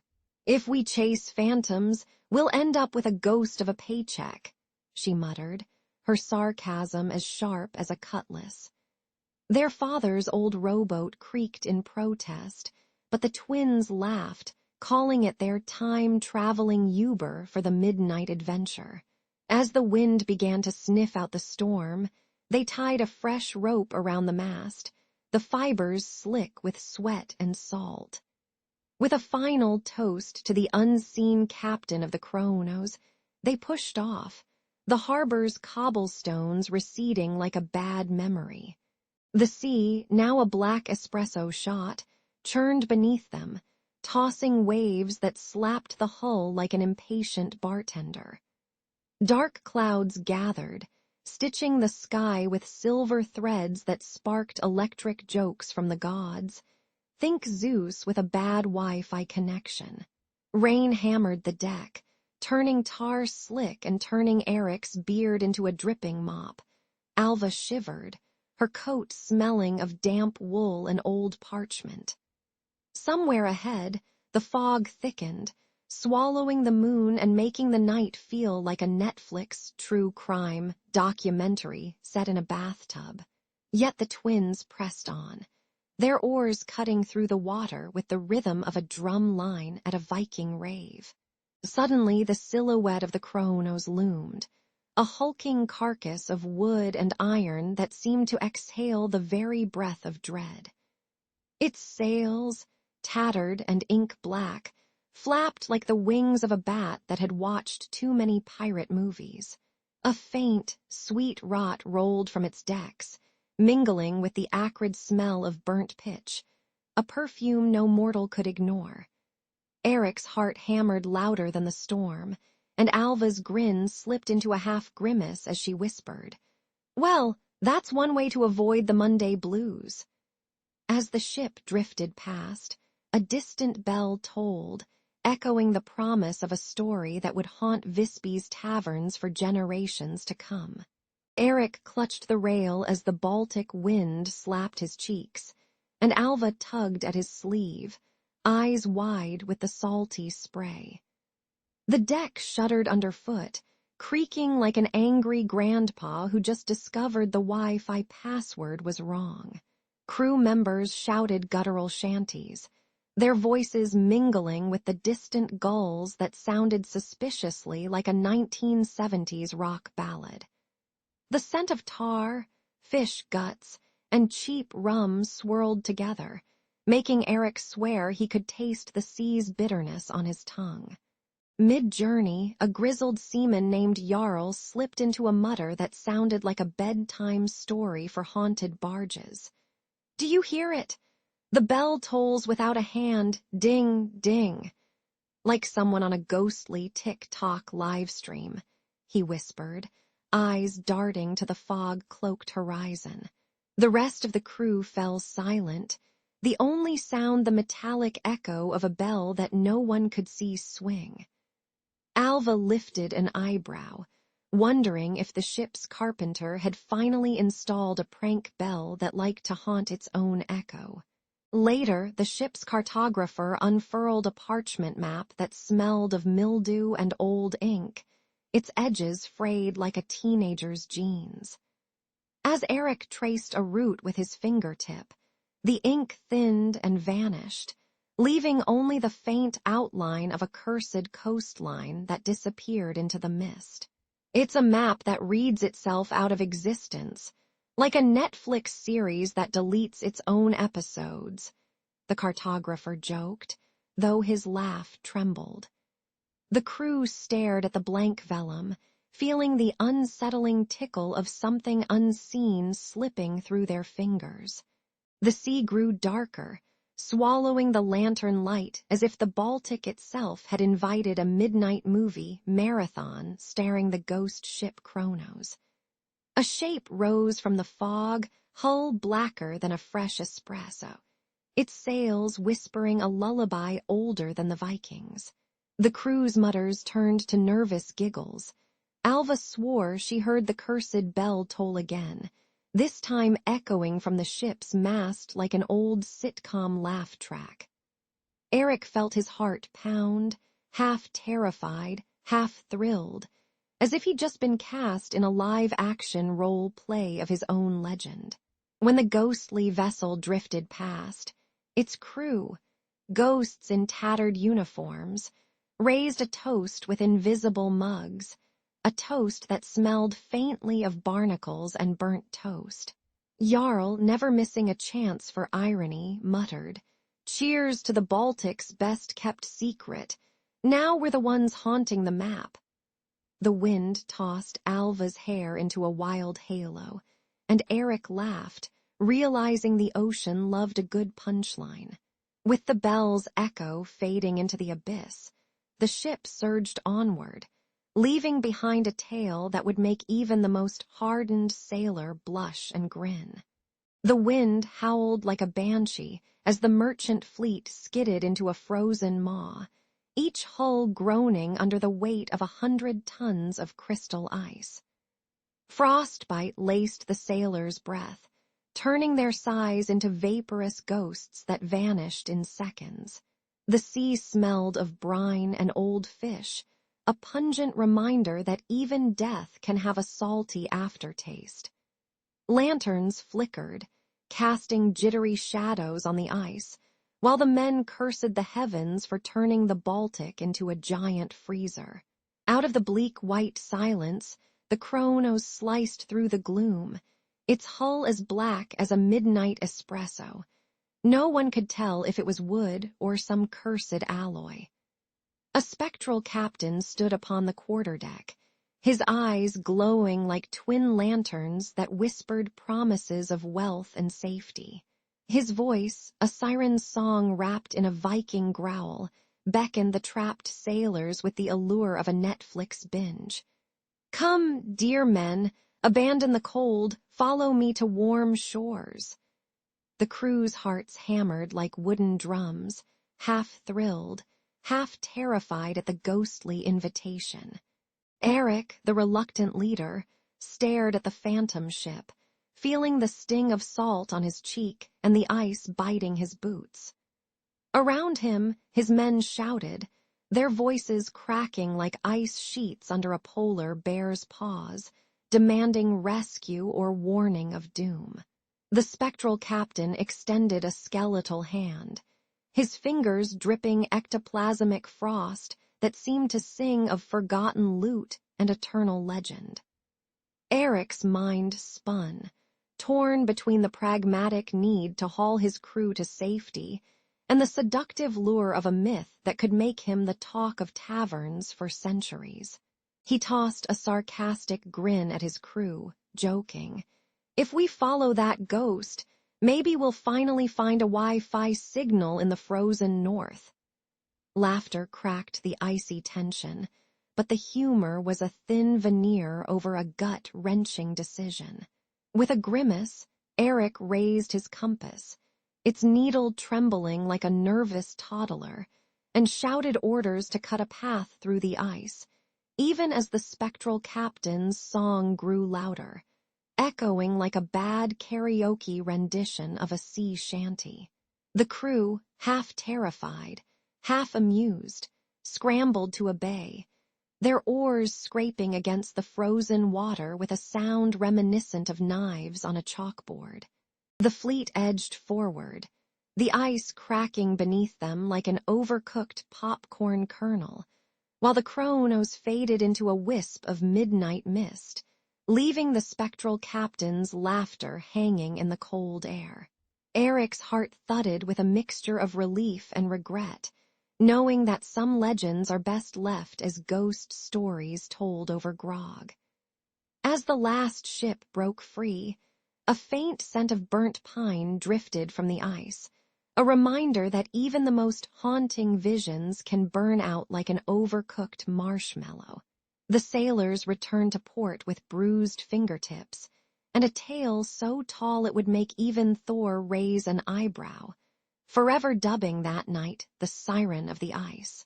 The night over the Baltic was a stew of salt, fog, and the low growl of storm clouds that sounded like an angry kettle boiling over. From the roiling mist, the ghostly captain of the Kronos emerged, his eyes twin lanterns flickering with the dim blue of a dying screensaver. He raised a rusted rod, and in a voice that crackled like old vinyl, declared that the ship was cursed by a broken pact with the sea god Kronos, essentially the ocean's version of a busted Netflix subscription. The crew's oars slammed against invisible tides, splintering wood and morale alike. Every heartbeat felt like a drum roll in a horror movie trailer, setting the stage for a clash of time itself. Eric stepped forward, his boots squelching through the slick deck as if the ship were a giant wet sponge. He brandished his cutlass, which glittered like a meme-famous lightsaber against the moon's pale grin. "You think you can haunt me?" he shouted, his voice echoing against the hull and the distant gulls that sounded like startled teenagers at a pop concert. The spectral captain sneered, his skeletal hand twitching toward the ship's heart, a massive hourglass suspended in the bow, ticking like a nervous metronome. The air thickened with the scent of brine and old fish, making Eric gag as if he just chugged a gallon of sea foam soda.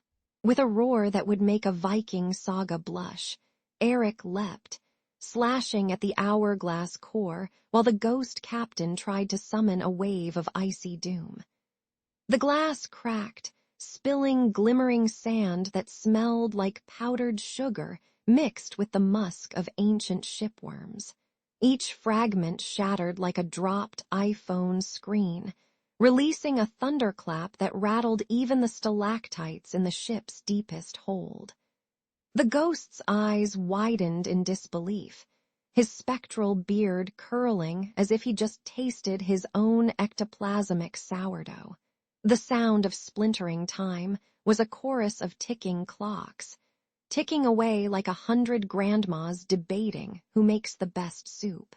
From the broken hourglass burst a torrent of frozen time, a blizzard of crystal shards that turned the air into a glittering snow globe on steroids.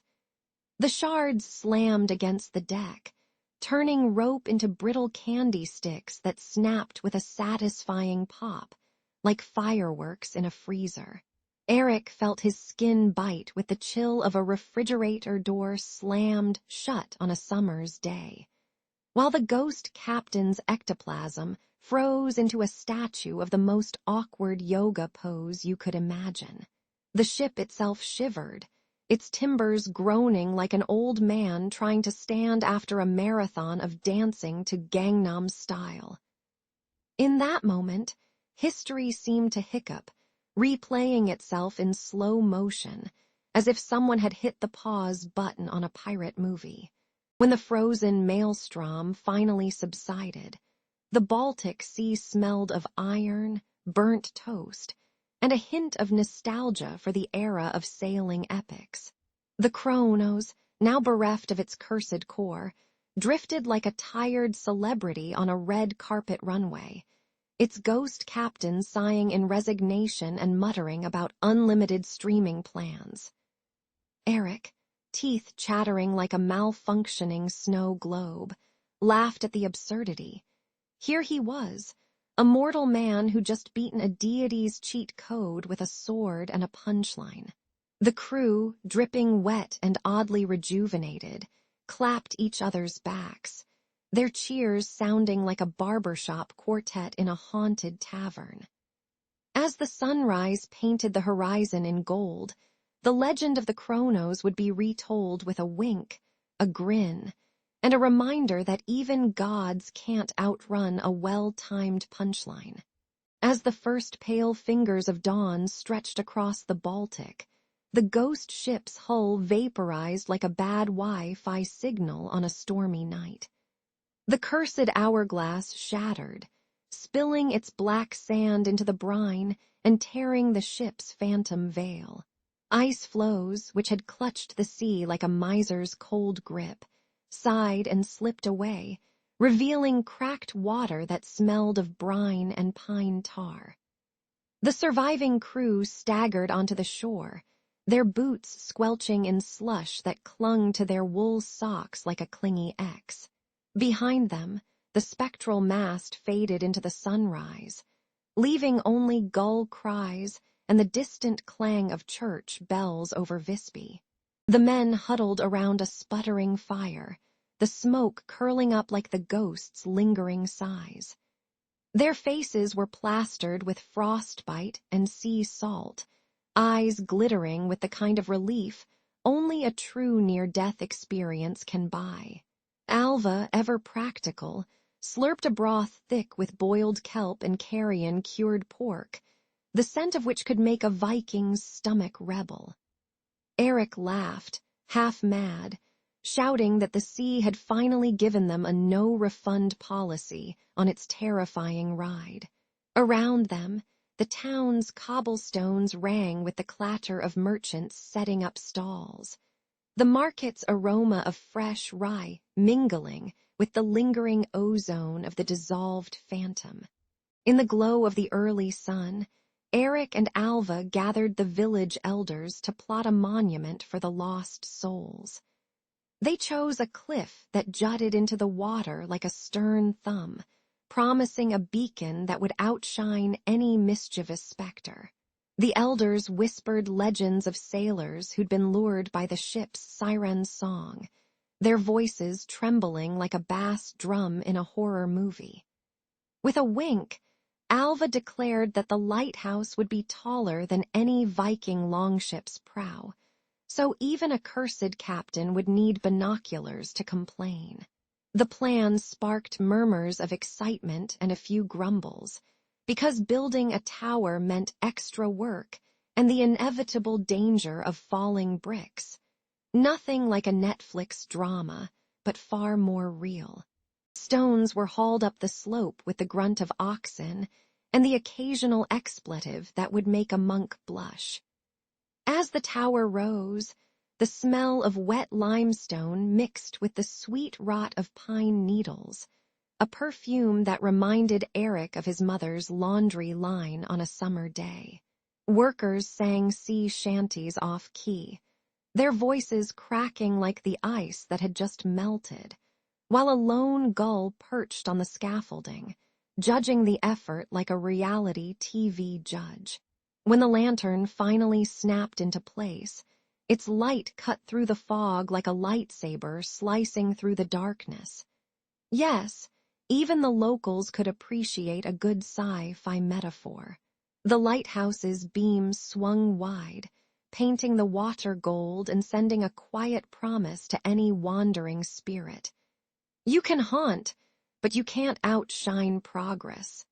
That night, the beacon winked its steady rhythm, a metronome for the sleeping town and a stern reminder to the sea's restless phantoms. Eric stood beside Alva on the balcony, feeling the wind bite his cheeks, while the salty scent of the Baltic wrapped around them like an old coat. They raised a goblet of mead to the sailors who never saw sunrise again, their laughter echoing over the waves as if the dead were toasting in the afterlife. The lighthouse endured the next winter's howl, its stone walls refusing to crumble under snowdrifts that clung like woolly mammoths.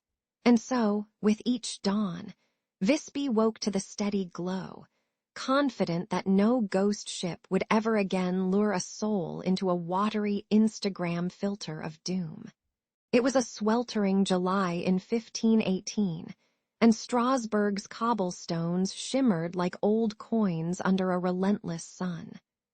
Market stalls hissed with the scent of roasting chestnuts, dripping cheese, and fresh loaves that made the air taste of butter and ambition. In the middle of this fragrant chaos, a wiry baker named Frau Trophia slipped a sack of dough onto the stone floor, and without warning, began twirling as if the wind itself had tickled her ribs.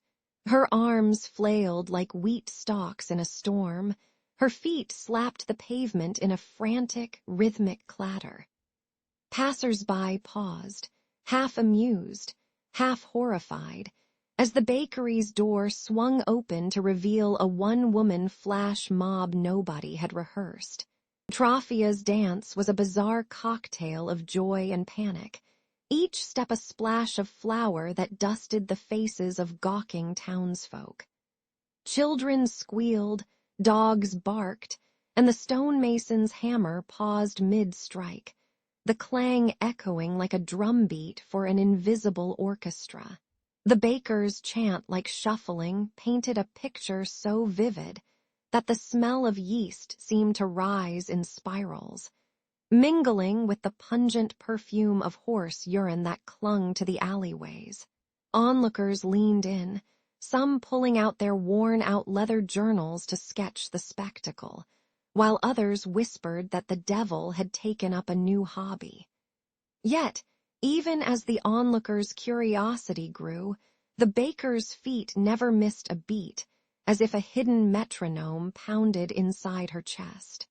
Within hours, the contagion of movement leapt from one citizen to the next, like a medieval flash mob gone viral before the era of smartphones. The cobbler's apprentice, covered in soot, started shimmying beside the fountain, his boots splashing water that glittered like spilled ale. A group of monks, usually as solemn as tombstones, broke their chants to sway in a slow, chant-like wobble that made the stained glass windows tremble with reflected light. The town square filled with a kaleidoscope of twirling skirts, clanking armor, and the occasional shriek of a lady whose shawl caught fire from a stray spark. By sunset, the streets resembled a chaotic ballet, the clamor of clacking shoes competing with the low murmur of bewildered merchants. City officials, half terrified and half convinced they were witnessing a divine comedy, scrambled to restore order. The mayor, a stout man who wore a hat taller than his ambitions, ordered the construction of a wooden stage where the dancers could expend their evil spirits in a controlled environment. Think medieval tick-tock, if you will. He hired a troupe of wandering minstrels to play a jaunty lute, hoping the music would coax the feverish bodies into a graceful finale. Meanwhile, a physician with more herbs than sense prescribed a regimen of theriac, a concoction that tasted like burnt rosemary and regret, while chanting that the plague was merely a spiritual fever akin to a modern-day fever dream. The irony was palpable. The very attempts to contain the madness only added fuel to the fire, as the stage became a magnet for more twirling bodies, each dancer hoping for fame, fortune, or at least a good story for the tavern. As night draped its velvet cloak over Strasbourg, the dancing slowed, but the whispers never did. Mothers tucked their children into straw-filled beds while muttering that the city had been visited by a mischievous spirit with a flair for choreography. Elderly bakers swore they could still hear the faint echo of Frau Trophia's boots on the cobbles, a ghostly rhythm that lingered like the aftertaste of sourdough. Scholars later called it the dancing plague, a phrase that sounds almost laughable compared to the sweaty, shoe-stained reality of those summer days.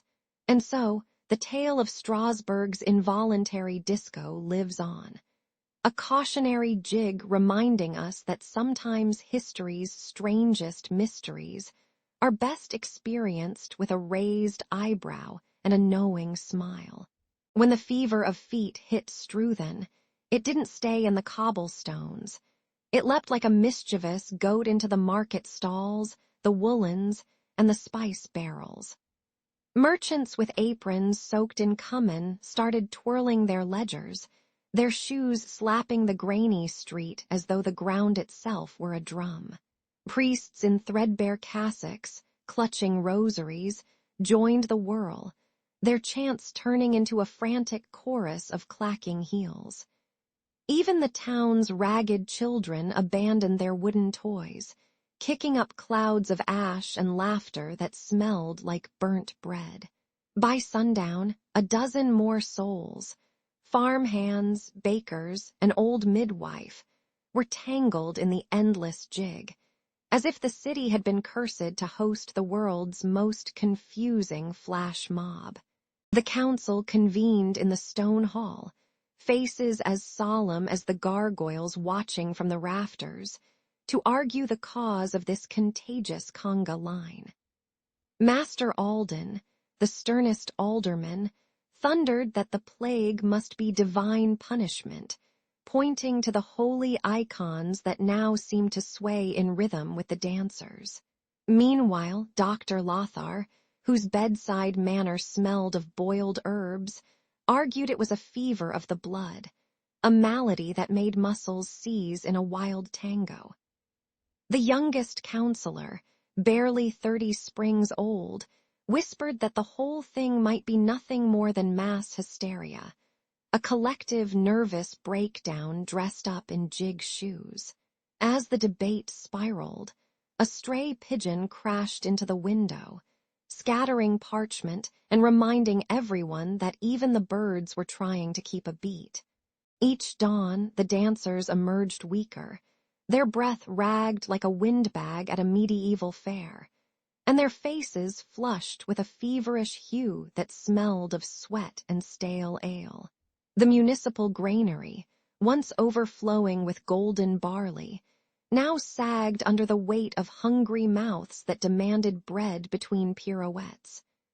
The smelling salts in the apothecary's shop were emptied faster than a tavern's last tankard after a feast, leaving a sharp, iron-laden sting in the air.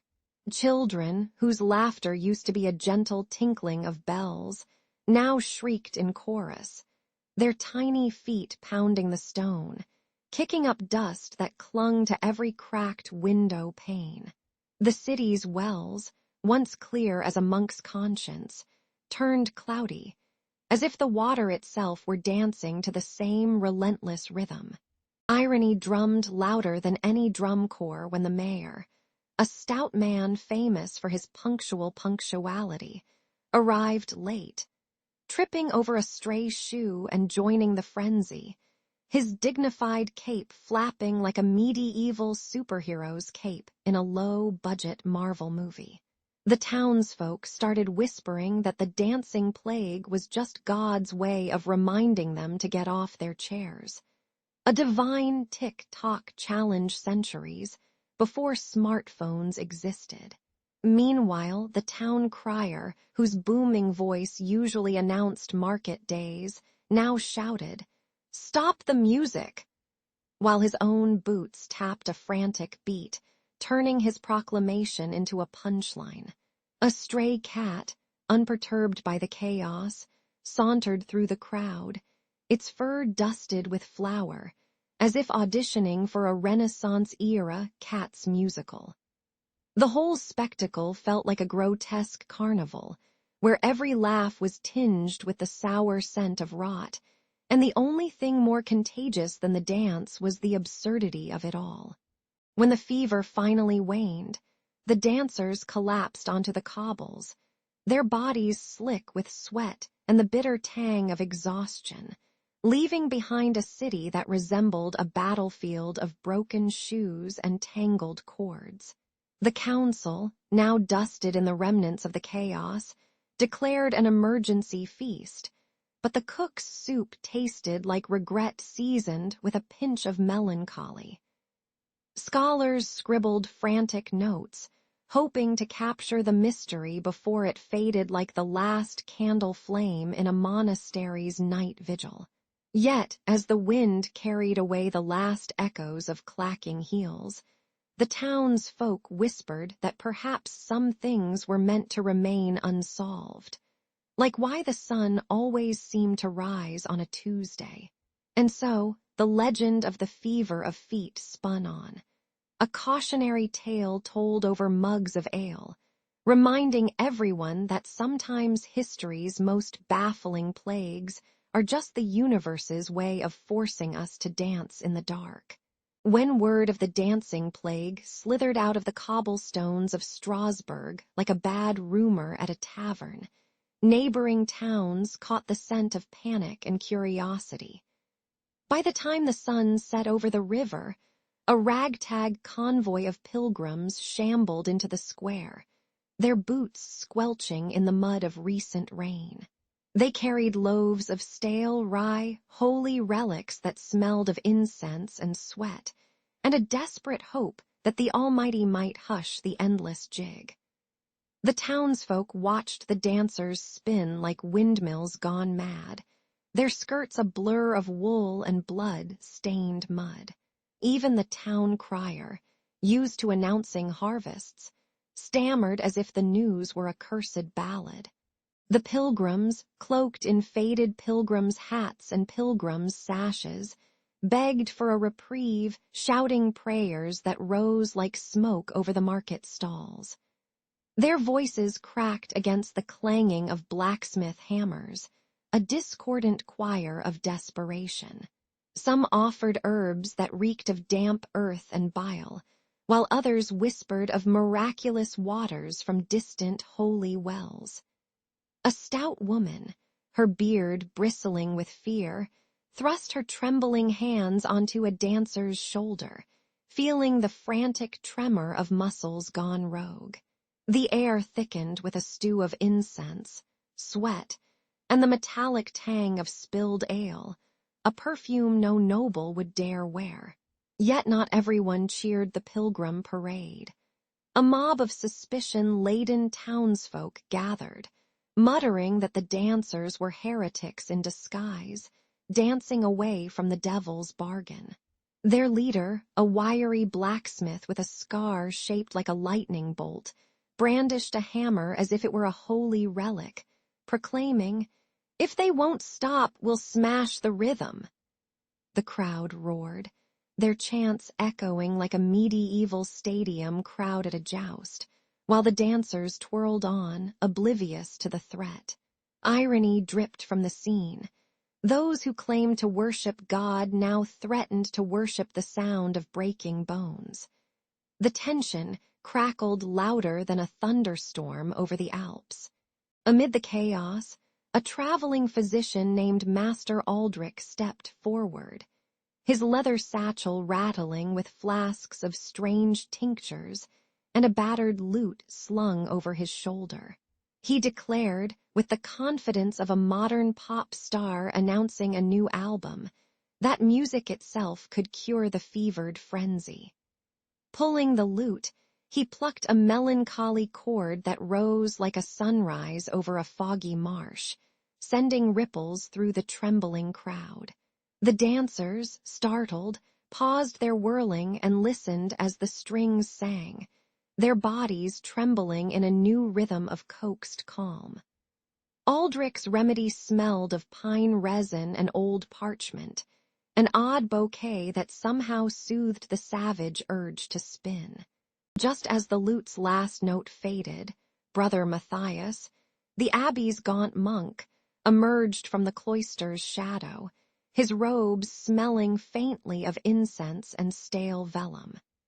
He warned that the plague was no mere illness but a hidden curse, a medieval meme of doom that fed on hubris and neglect of the saints. He spoke of ancient manuscripts that described dancers being possessed by a spirit that delighted in chaos, a spirit that would only flee if the community repented and offered a sacrifice of silence. The townspeople, caught between Aldrich's modern melody and Matthias's dark prophecy, shifted like leaves caught in a gust. In the end, the square became a battlefield of ideas, science humming a lute, superstition chanting in Latin, while the dancers, caught in the middle, kept on twirling, their feet pounding the stone like a drumbeat of destiny. Under a silver-thin moon, the town square swelled like a living amphitheater, every cobblestone trembling under a tide of shuffling feet. Lanterns flickered, casting jittery shadows that danced in step with the revelers, as if the night itself had taken a wild salsa lesson. Hundreds of townsfolk, farmers, bakers, even the solemn monk with his habit askew, converged, breath mingling in a smoky chorus of sweat and ale. The air tasted of roasted chestnuts and desperation, a heady perfume that made strangers feel oddly kin. Somewhere in the distance, a lone cat hissed, bewildered by the human flash mob. The frenzy erupted into a midnight crescendo, a synchronized trance that would make even the most seasoned tick-tock choreographer jealous. Limbs whipped like wind-blown banners, hips pivoted in perfect, unholy rhythm, and eyes glazed over as if possessed by some invisible DJ.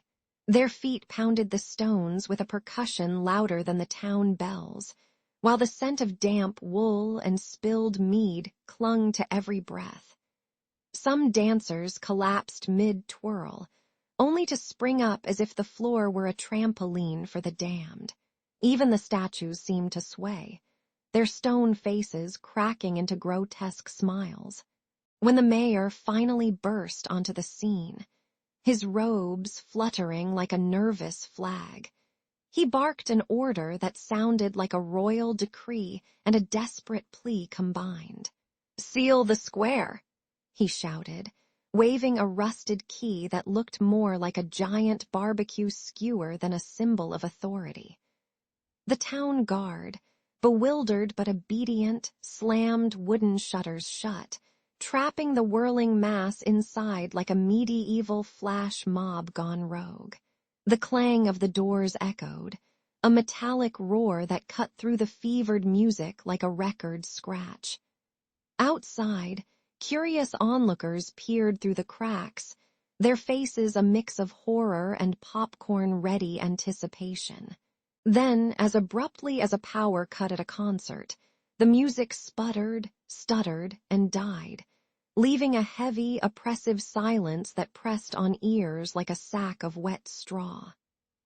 The dancers, now panting like dogs after a chase, fell into a heap of tangled limbs, sweat dribbling into their eyes and soaking the ancient stones.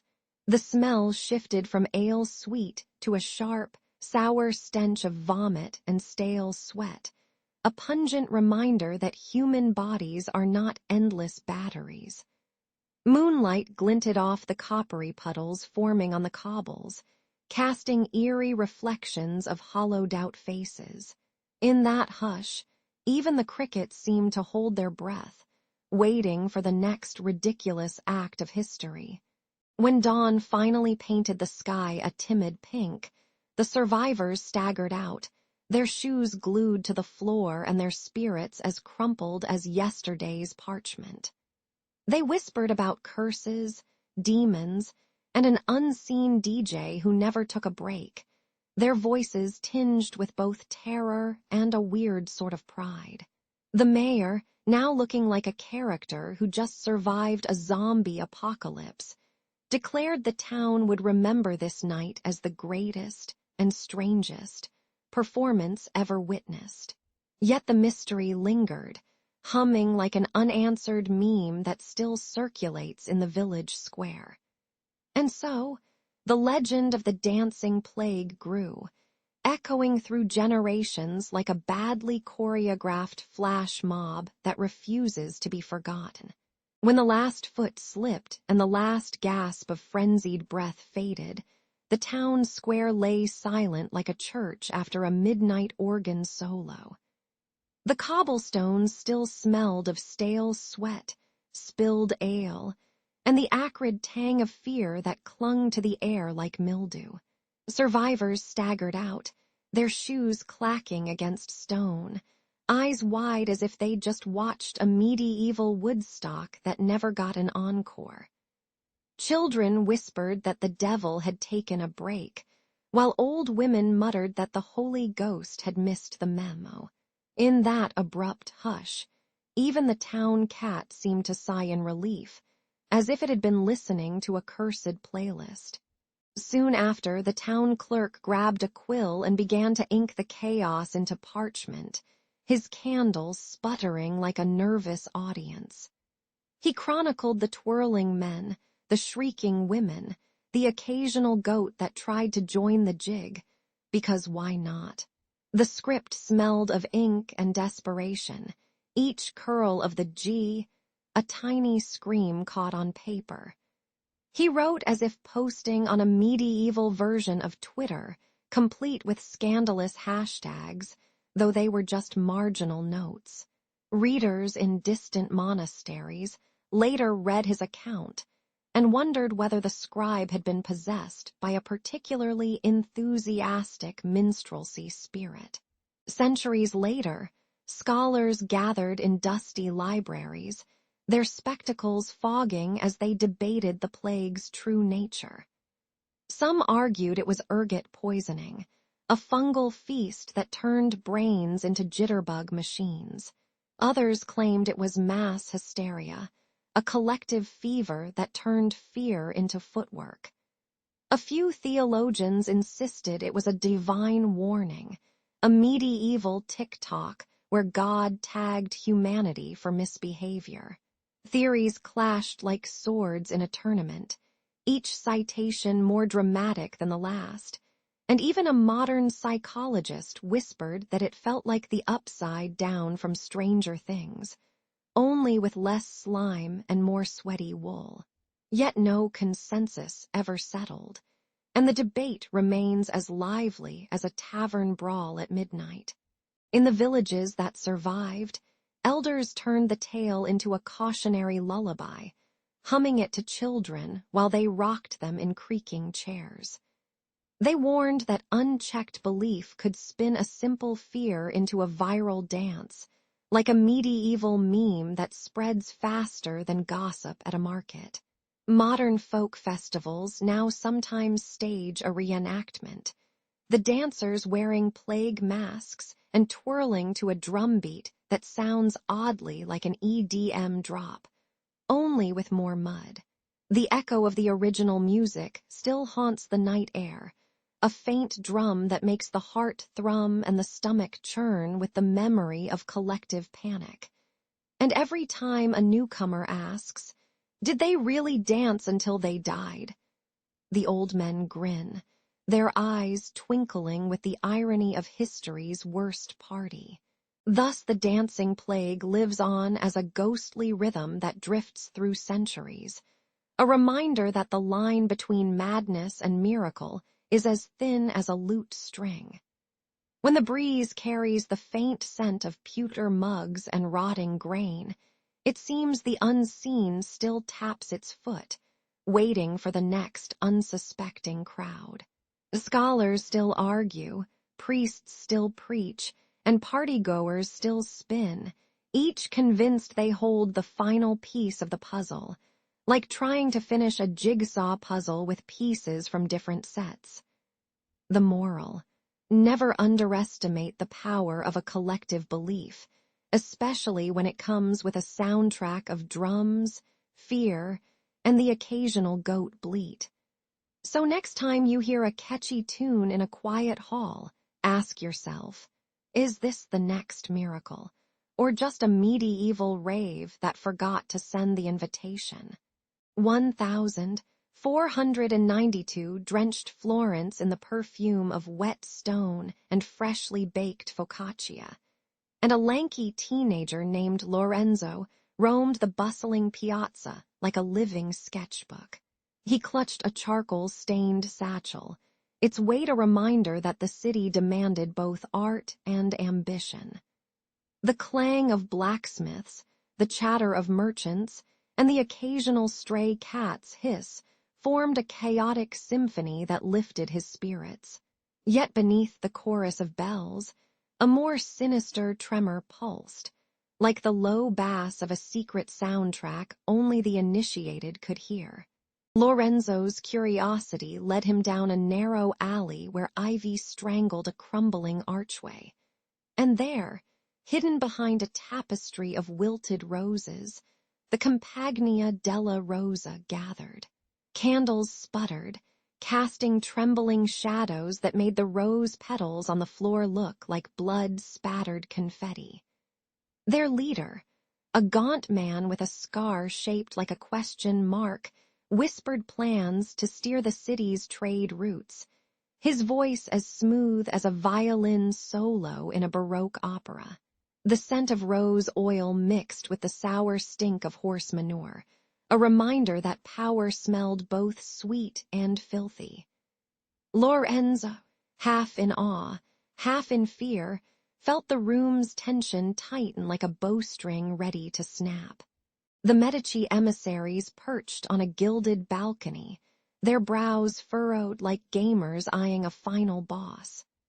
Lorenzo de' Medici, polishing a signet ring that glittered like a superhero's emblem, gestured toward the rose-cloaked gathering, his eyes flashing with calculating amusement. He whispered to his lieutenant, "We bankroll the painters, but we also bankroll the pistols that silence them." Their laughter rang out, a cruel echo against the marble, as they plotted tax reforms that would squeeze merchants the way a sardine can squeezes fish. The irony was palpable. The family that commissioned Michelangelo's masterpieces now plotted to hire the city's deadliest blades. The shadows finally coalesced into the La Mortniera, an assassin's guild so discreet they could slip past a plague-ridden quarantine unnoticed. Their leader, known only as Il Corvo because he always wore a raven-feathered cloak, brandished a razor-thin dagger that sang like an electric guitar solo when it sliced the air. He offered Lorenzo a contract wrapped in blood-stained parchment, promising that a single whisper could topple a banker or a bishop alike. The guild's scent was a pungent mix of wet leather, ash, and the iron tang of fresh wounds, a perfume that made even the bravest Florentine gag. Lorenzo, sweating under the torchlight, realized that in this city, power was bought not with coins alone, but with the promise of a silent, clean death. As the candles guttered, Lorenzo slipped away, his heart hammering like a drumline in a Saturday night parade. He could taste the coppery aftertaste of danger on his tongue, and the distant bells of the Duomo seemed to toll a warning. Don't get too cozy with the roses. Yet a spark of rebellious joy ignited within him, as if he'd just discovered the cheat code to a game he thought he'd been playing fair. He vowed to sketch the hidden machinations of Florence, turning shadowy conspiracies into pigment that would outlast any dagger's sting. And so, under the watchful eyes of both saints and sinners, the young artist stepped into a world where art and assassination danced a twisted tango. Lorenzo hunched over a flickering candle in his cramped Florentine study, the air thick with the sour bite of ink and stale parchment. A courier in a mud-splattered cloak thrust a sealed envelope across the table, its wax seal bearing a rose thorns, an unmistakable tag of the Compagnia della Rosa.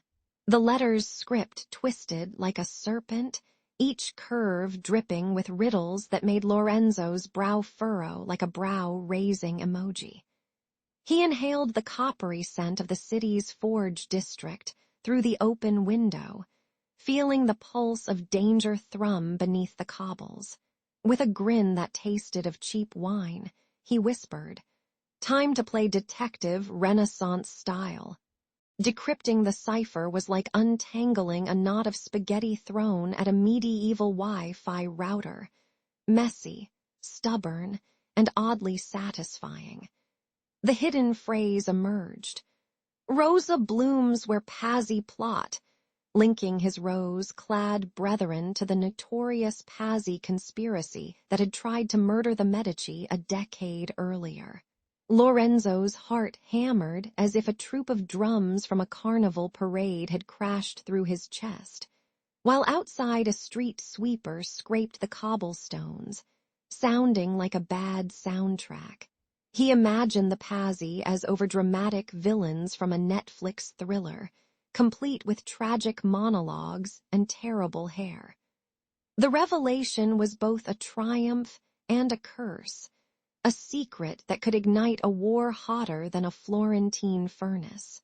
Just as Lorenzo was savoring his triumph, the heavy wooden doors of the council hall burst open, and in marched a papal envoy whose robes smelled of incense and stale cheese, the latter a lingering reminder of the banquet hall they'd just left.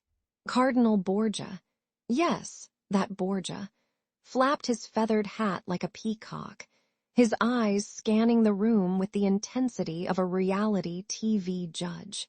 He slammed a crimson seal onto the table, its thud echoing like a drum roll in a circus act, demanding loyalty to the Pope against an unnamed, common foe. The scent of fresh rosemary from the Campagnia's garden clashed with the sweet perfume of the cardinal's vestments, creating a sensory tug of war that made Lorenzo sneeze.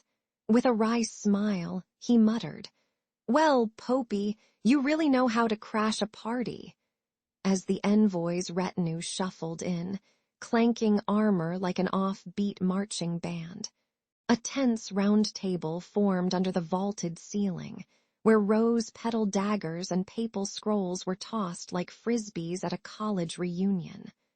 The Campagnia's leader, a wiry man called Il Fior, jabbed a finger at Lorenzo, saying, "We can't trust the Pope. He's like that unreliable Wi-Fi that drops when you need it most." Meanwhile, a Pazzi operative whispered, "If we play nice, we all get paid. If not, we'll be the next episode of Game of Thrones." The negotiations crackled with sarcasm, each side tasting the peppery bite of mistrust, yet the looming shadow of the common enemy, an underground syndicate of assassins, loomed like a bad sequel nobody wanted. In the end, they forged a brittle pact, sealed with a toast of sour Chianti, and the room echoed with nervous laughter and the clink of glasses like the soundtrack of a heist film. As night draped over Florence, the candle flames flickered in unison, casting elongated shadows that danced like mischievous sprites on the stone walls. Lorenz felt the weight of the alliance settle on his shoulders, a feeling as heavy as a sack of olives in a summer market. The distant howl of a wolf, likely a stray dog, reminded everyone that danger prowled beyond the marble portals. Yet amid the tension, a stray sparrow darted in, dropping a single rose petal onto the table, as if the universe handed them a cheeky reminder that beauty can still bloom in treachery. With a half-smile, Lorenzo raised his glass, whispering, "To fragile friendships and even more fragile conspiracies, may they survive longer than a tick-tock trend." The night air over the Ponte Vecchio smelled of river mud and hot metal, and the lanterns flickered like gossiping fireflies. A band of Campagnia thieves slipped across the crowded bridge, their boots slapping the wooden planks with a rhythm that could have been a medieval rap battle.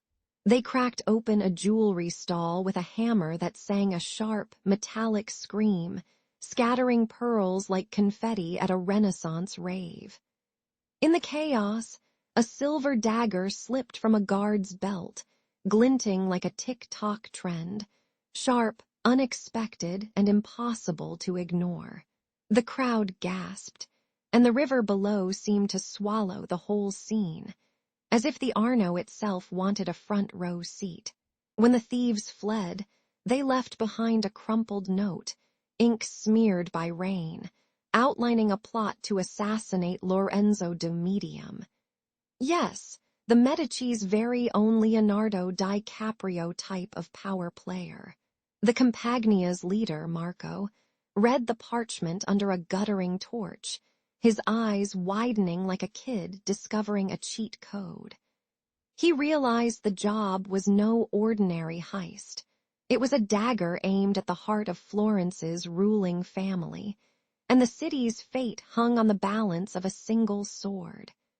The message smelled of betrayal and fresh parchment, a scent that made Marco's stomach churn like a stew left too long on the fire.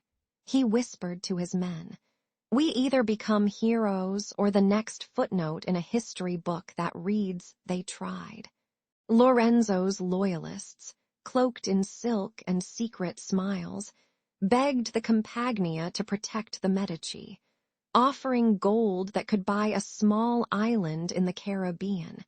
If only the Caribbean existed. Yet the Compagnia's own ambitions gnawed at them. A legend of their own, a name whispered in taverns as the shadow that could rewrite power structures. Marco found himself torn between the intoxicating scent of fresh coin and the metallic tang of honor, like a pizza lover forced to choose between pepperoni and pineapple. He called a midnight council beneath the bridge's arches, where the river's roar sounded like a bass drop at a rave, and each member voiced their desire with the fervor of a Netflix binge watcher defending their favorite show. The decision weighed heavy as a sack of lead-filled jewelry, and the air grew thick with the smell of sweat and gunpowder-like tension. Just as the Compagnia seemed to rally, a whisper slithered through the shadows. Giovanni, the quietest brother, had already sold his loyalty to a rival faction for a promise of a private chapel with the best frescoes in Tuscany. He tipped off the assassin, a masked figure who moved like a cat in a meme-filled video, silent and deadly. The betrayal unfolded like a poorly timed plot twist in a B-movie, complete with a stray pigeon flapping wildly into the scene, its feathers scattering like confetti at a wedding gone wrong. Marco watched in disbelief as his own men turned on each other, swords clanging and blood splattering onto the ancient stones, making the bridge a macabre runway for a fashion show of betrayal. The irony was palpable. The thieves who stole jewels now had to guard a secret that would cost them more than any glittering loot. When dawn finally brushed the sky with pink, the bridge lay stained with crimson, the scent of iron mixing with the sweet perfume of fresh oranges from a nearby market stall. Lorenzo arrived, his carriage rattling over the splintered wood, unaware that his would-be assassins had been tangled in a web of their own making. Marco, bloodied but defiant, presented the stolen note to the Florentine ruler, offering the truth as a twisted peace offering, like handing over a spoiler to a spoiler-hating fan. Lorenzo smiled, a grin as sharp as a freshly cut sword, and whispered, "You've given me more drama than a Netflix series, and I love it." The Compagnia walked away, their ambitions dulled but their legend forever etched into the stones of the Ponte Vecchio, a reminder that even in the age of art and intrigue, a good heist can end with a plot twist more delicious than any gelato. The ballroom thrummed beneath a canopy of scarlet lanterns, their flames licking the vaulted ceiling like angry fireflies. Guests swirled in silk and velvet, their masks glittering like shattered mirrors, while the scent of spiced wine and damp stone mingled with the sharp tang of ozone from a distant thunderstorm. A quartet of lutes strummed a melody that sounded suspiciously like a Renaissance remix of a modern pop anthem, making the aristocrats sway as if at a Renaissance Coachella. Servants slipped through shadowed arches, balancing trays of figs and pork pies that leaked greasy juices onto the polished marble. Even the frescoes seemed to wink, their painted eyes following every conspiratorial step. When the clock struck midnight, the masked revelers froze, eyes darting like startled sparrows, as a dozen cloaked figures slipped from hidden alcoves. With a coordinated snap, they seized the chandelier, hurling it into a cascade of crimson glass that shattered the ceiling and bathed the crowd in a wash of blood-red light.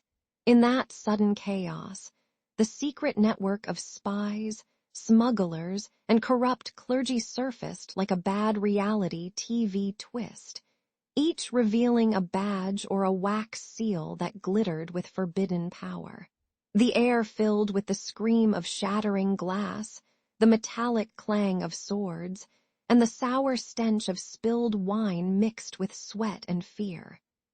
Even the chapel's incense, previously a polite background note, now burned like a guilty conscience, curling up to announce the betrayal. Through a forgotten cellar door, a rope ladder descended into a tunnel that smelled of brine, mildew, and the faint perfume of stolen roses. Here, smugglers stacked crates of black market spices, their contents spilling dark, oily shadows across the stone floor, while the clank of hidden pistols echoed like a drumline in a pirate movie. A bearded priest, his habit smeared with candle wax, whispered accusations to Lorenzo, his voice as oily as the cheese left to rot in the pantry.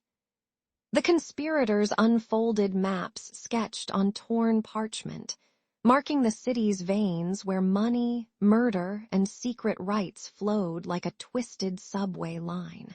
The whole scene felt like an Instagram filter gone rogue. Vivid, gritty, and impossibly dramatic. Lorenzo stood at the crossroads, his heart beating like a tambourine in a street parade, while the murmurs of his supporters rose and fell like a tide of gossip. He could pull the lever that would unleash a civil war, turning Florence into a real-life Game of Thrones, where dragons were replaced by desperate mercenaries and angry friars. Yet the thought of innocent families caught in crossfire made his stomach churn, as if he'd swallowed a sack of sour grapes. He weighed the glittering promise of power against the bitter taste of blood that lingered on his tongue. In that moment, irony dripped from the ceiling like melted wax. He, a man of poetry and politics, might become the author of a tragedy no bards could ever rhyme. The night climaxed with a deafening roar as the red lanterns flickered out, plunging the hall into a darkness that felt as thick as fresh mud. Shadows morphed into living silhouettes, each conspirator's face illuminated by a single, trembling candle that seemed to say, "We're not in Kansas anymore." Lorenzo's decision hung in the air, heavy and sour, like the aftertaste of overcooked lamb, while a distant bell tolled, announcing the possible dawn of war.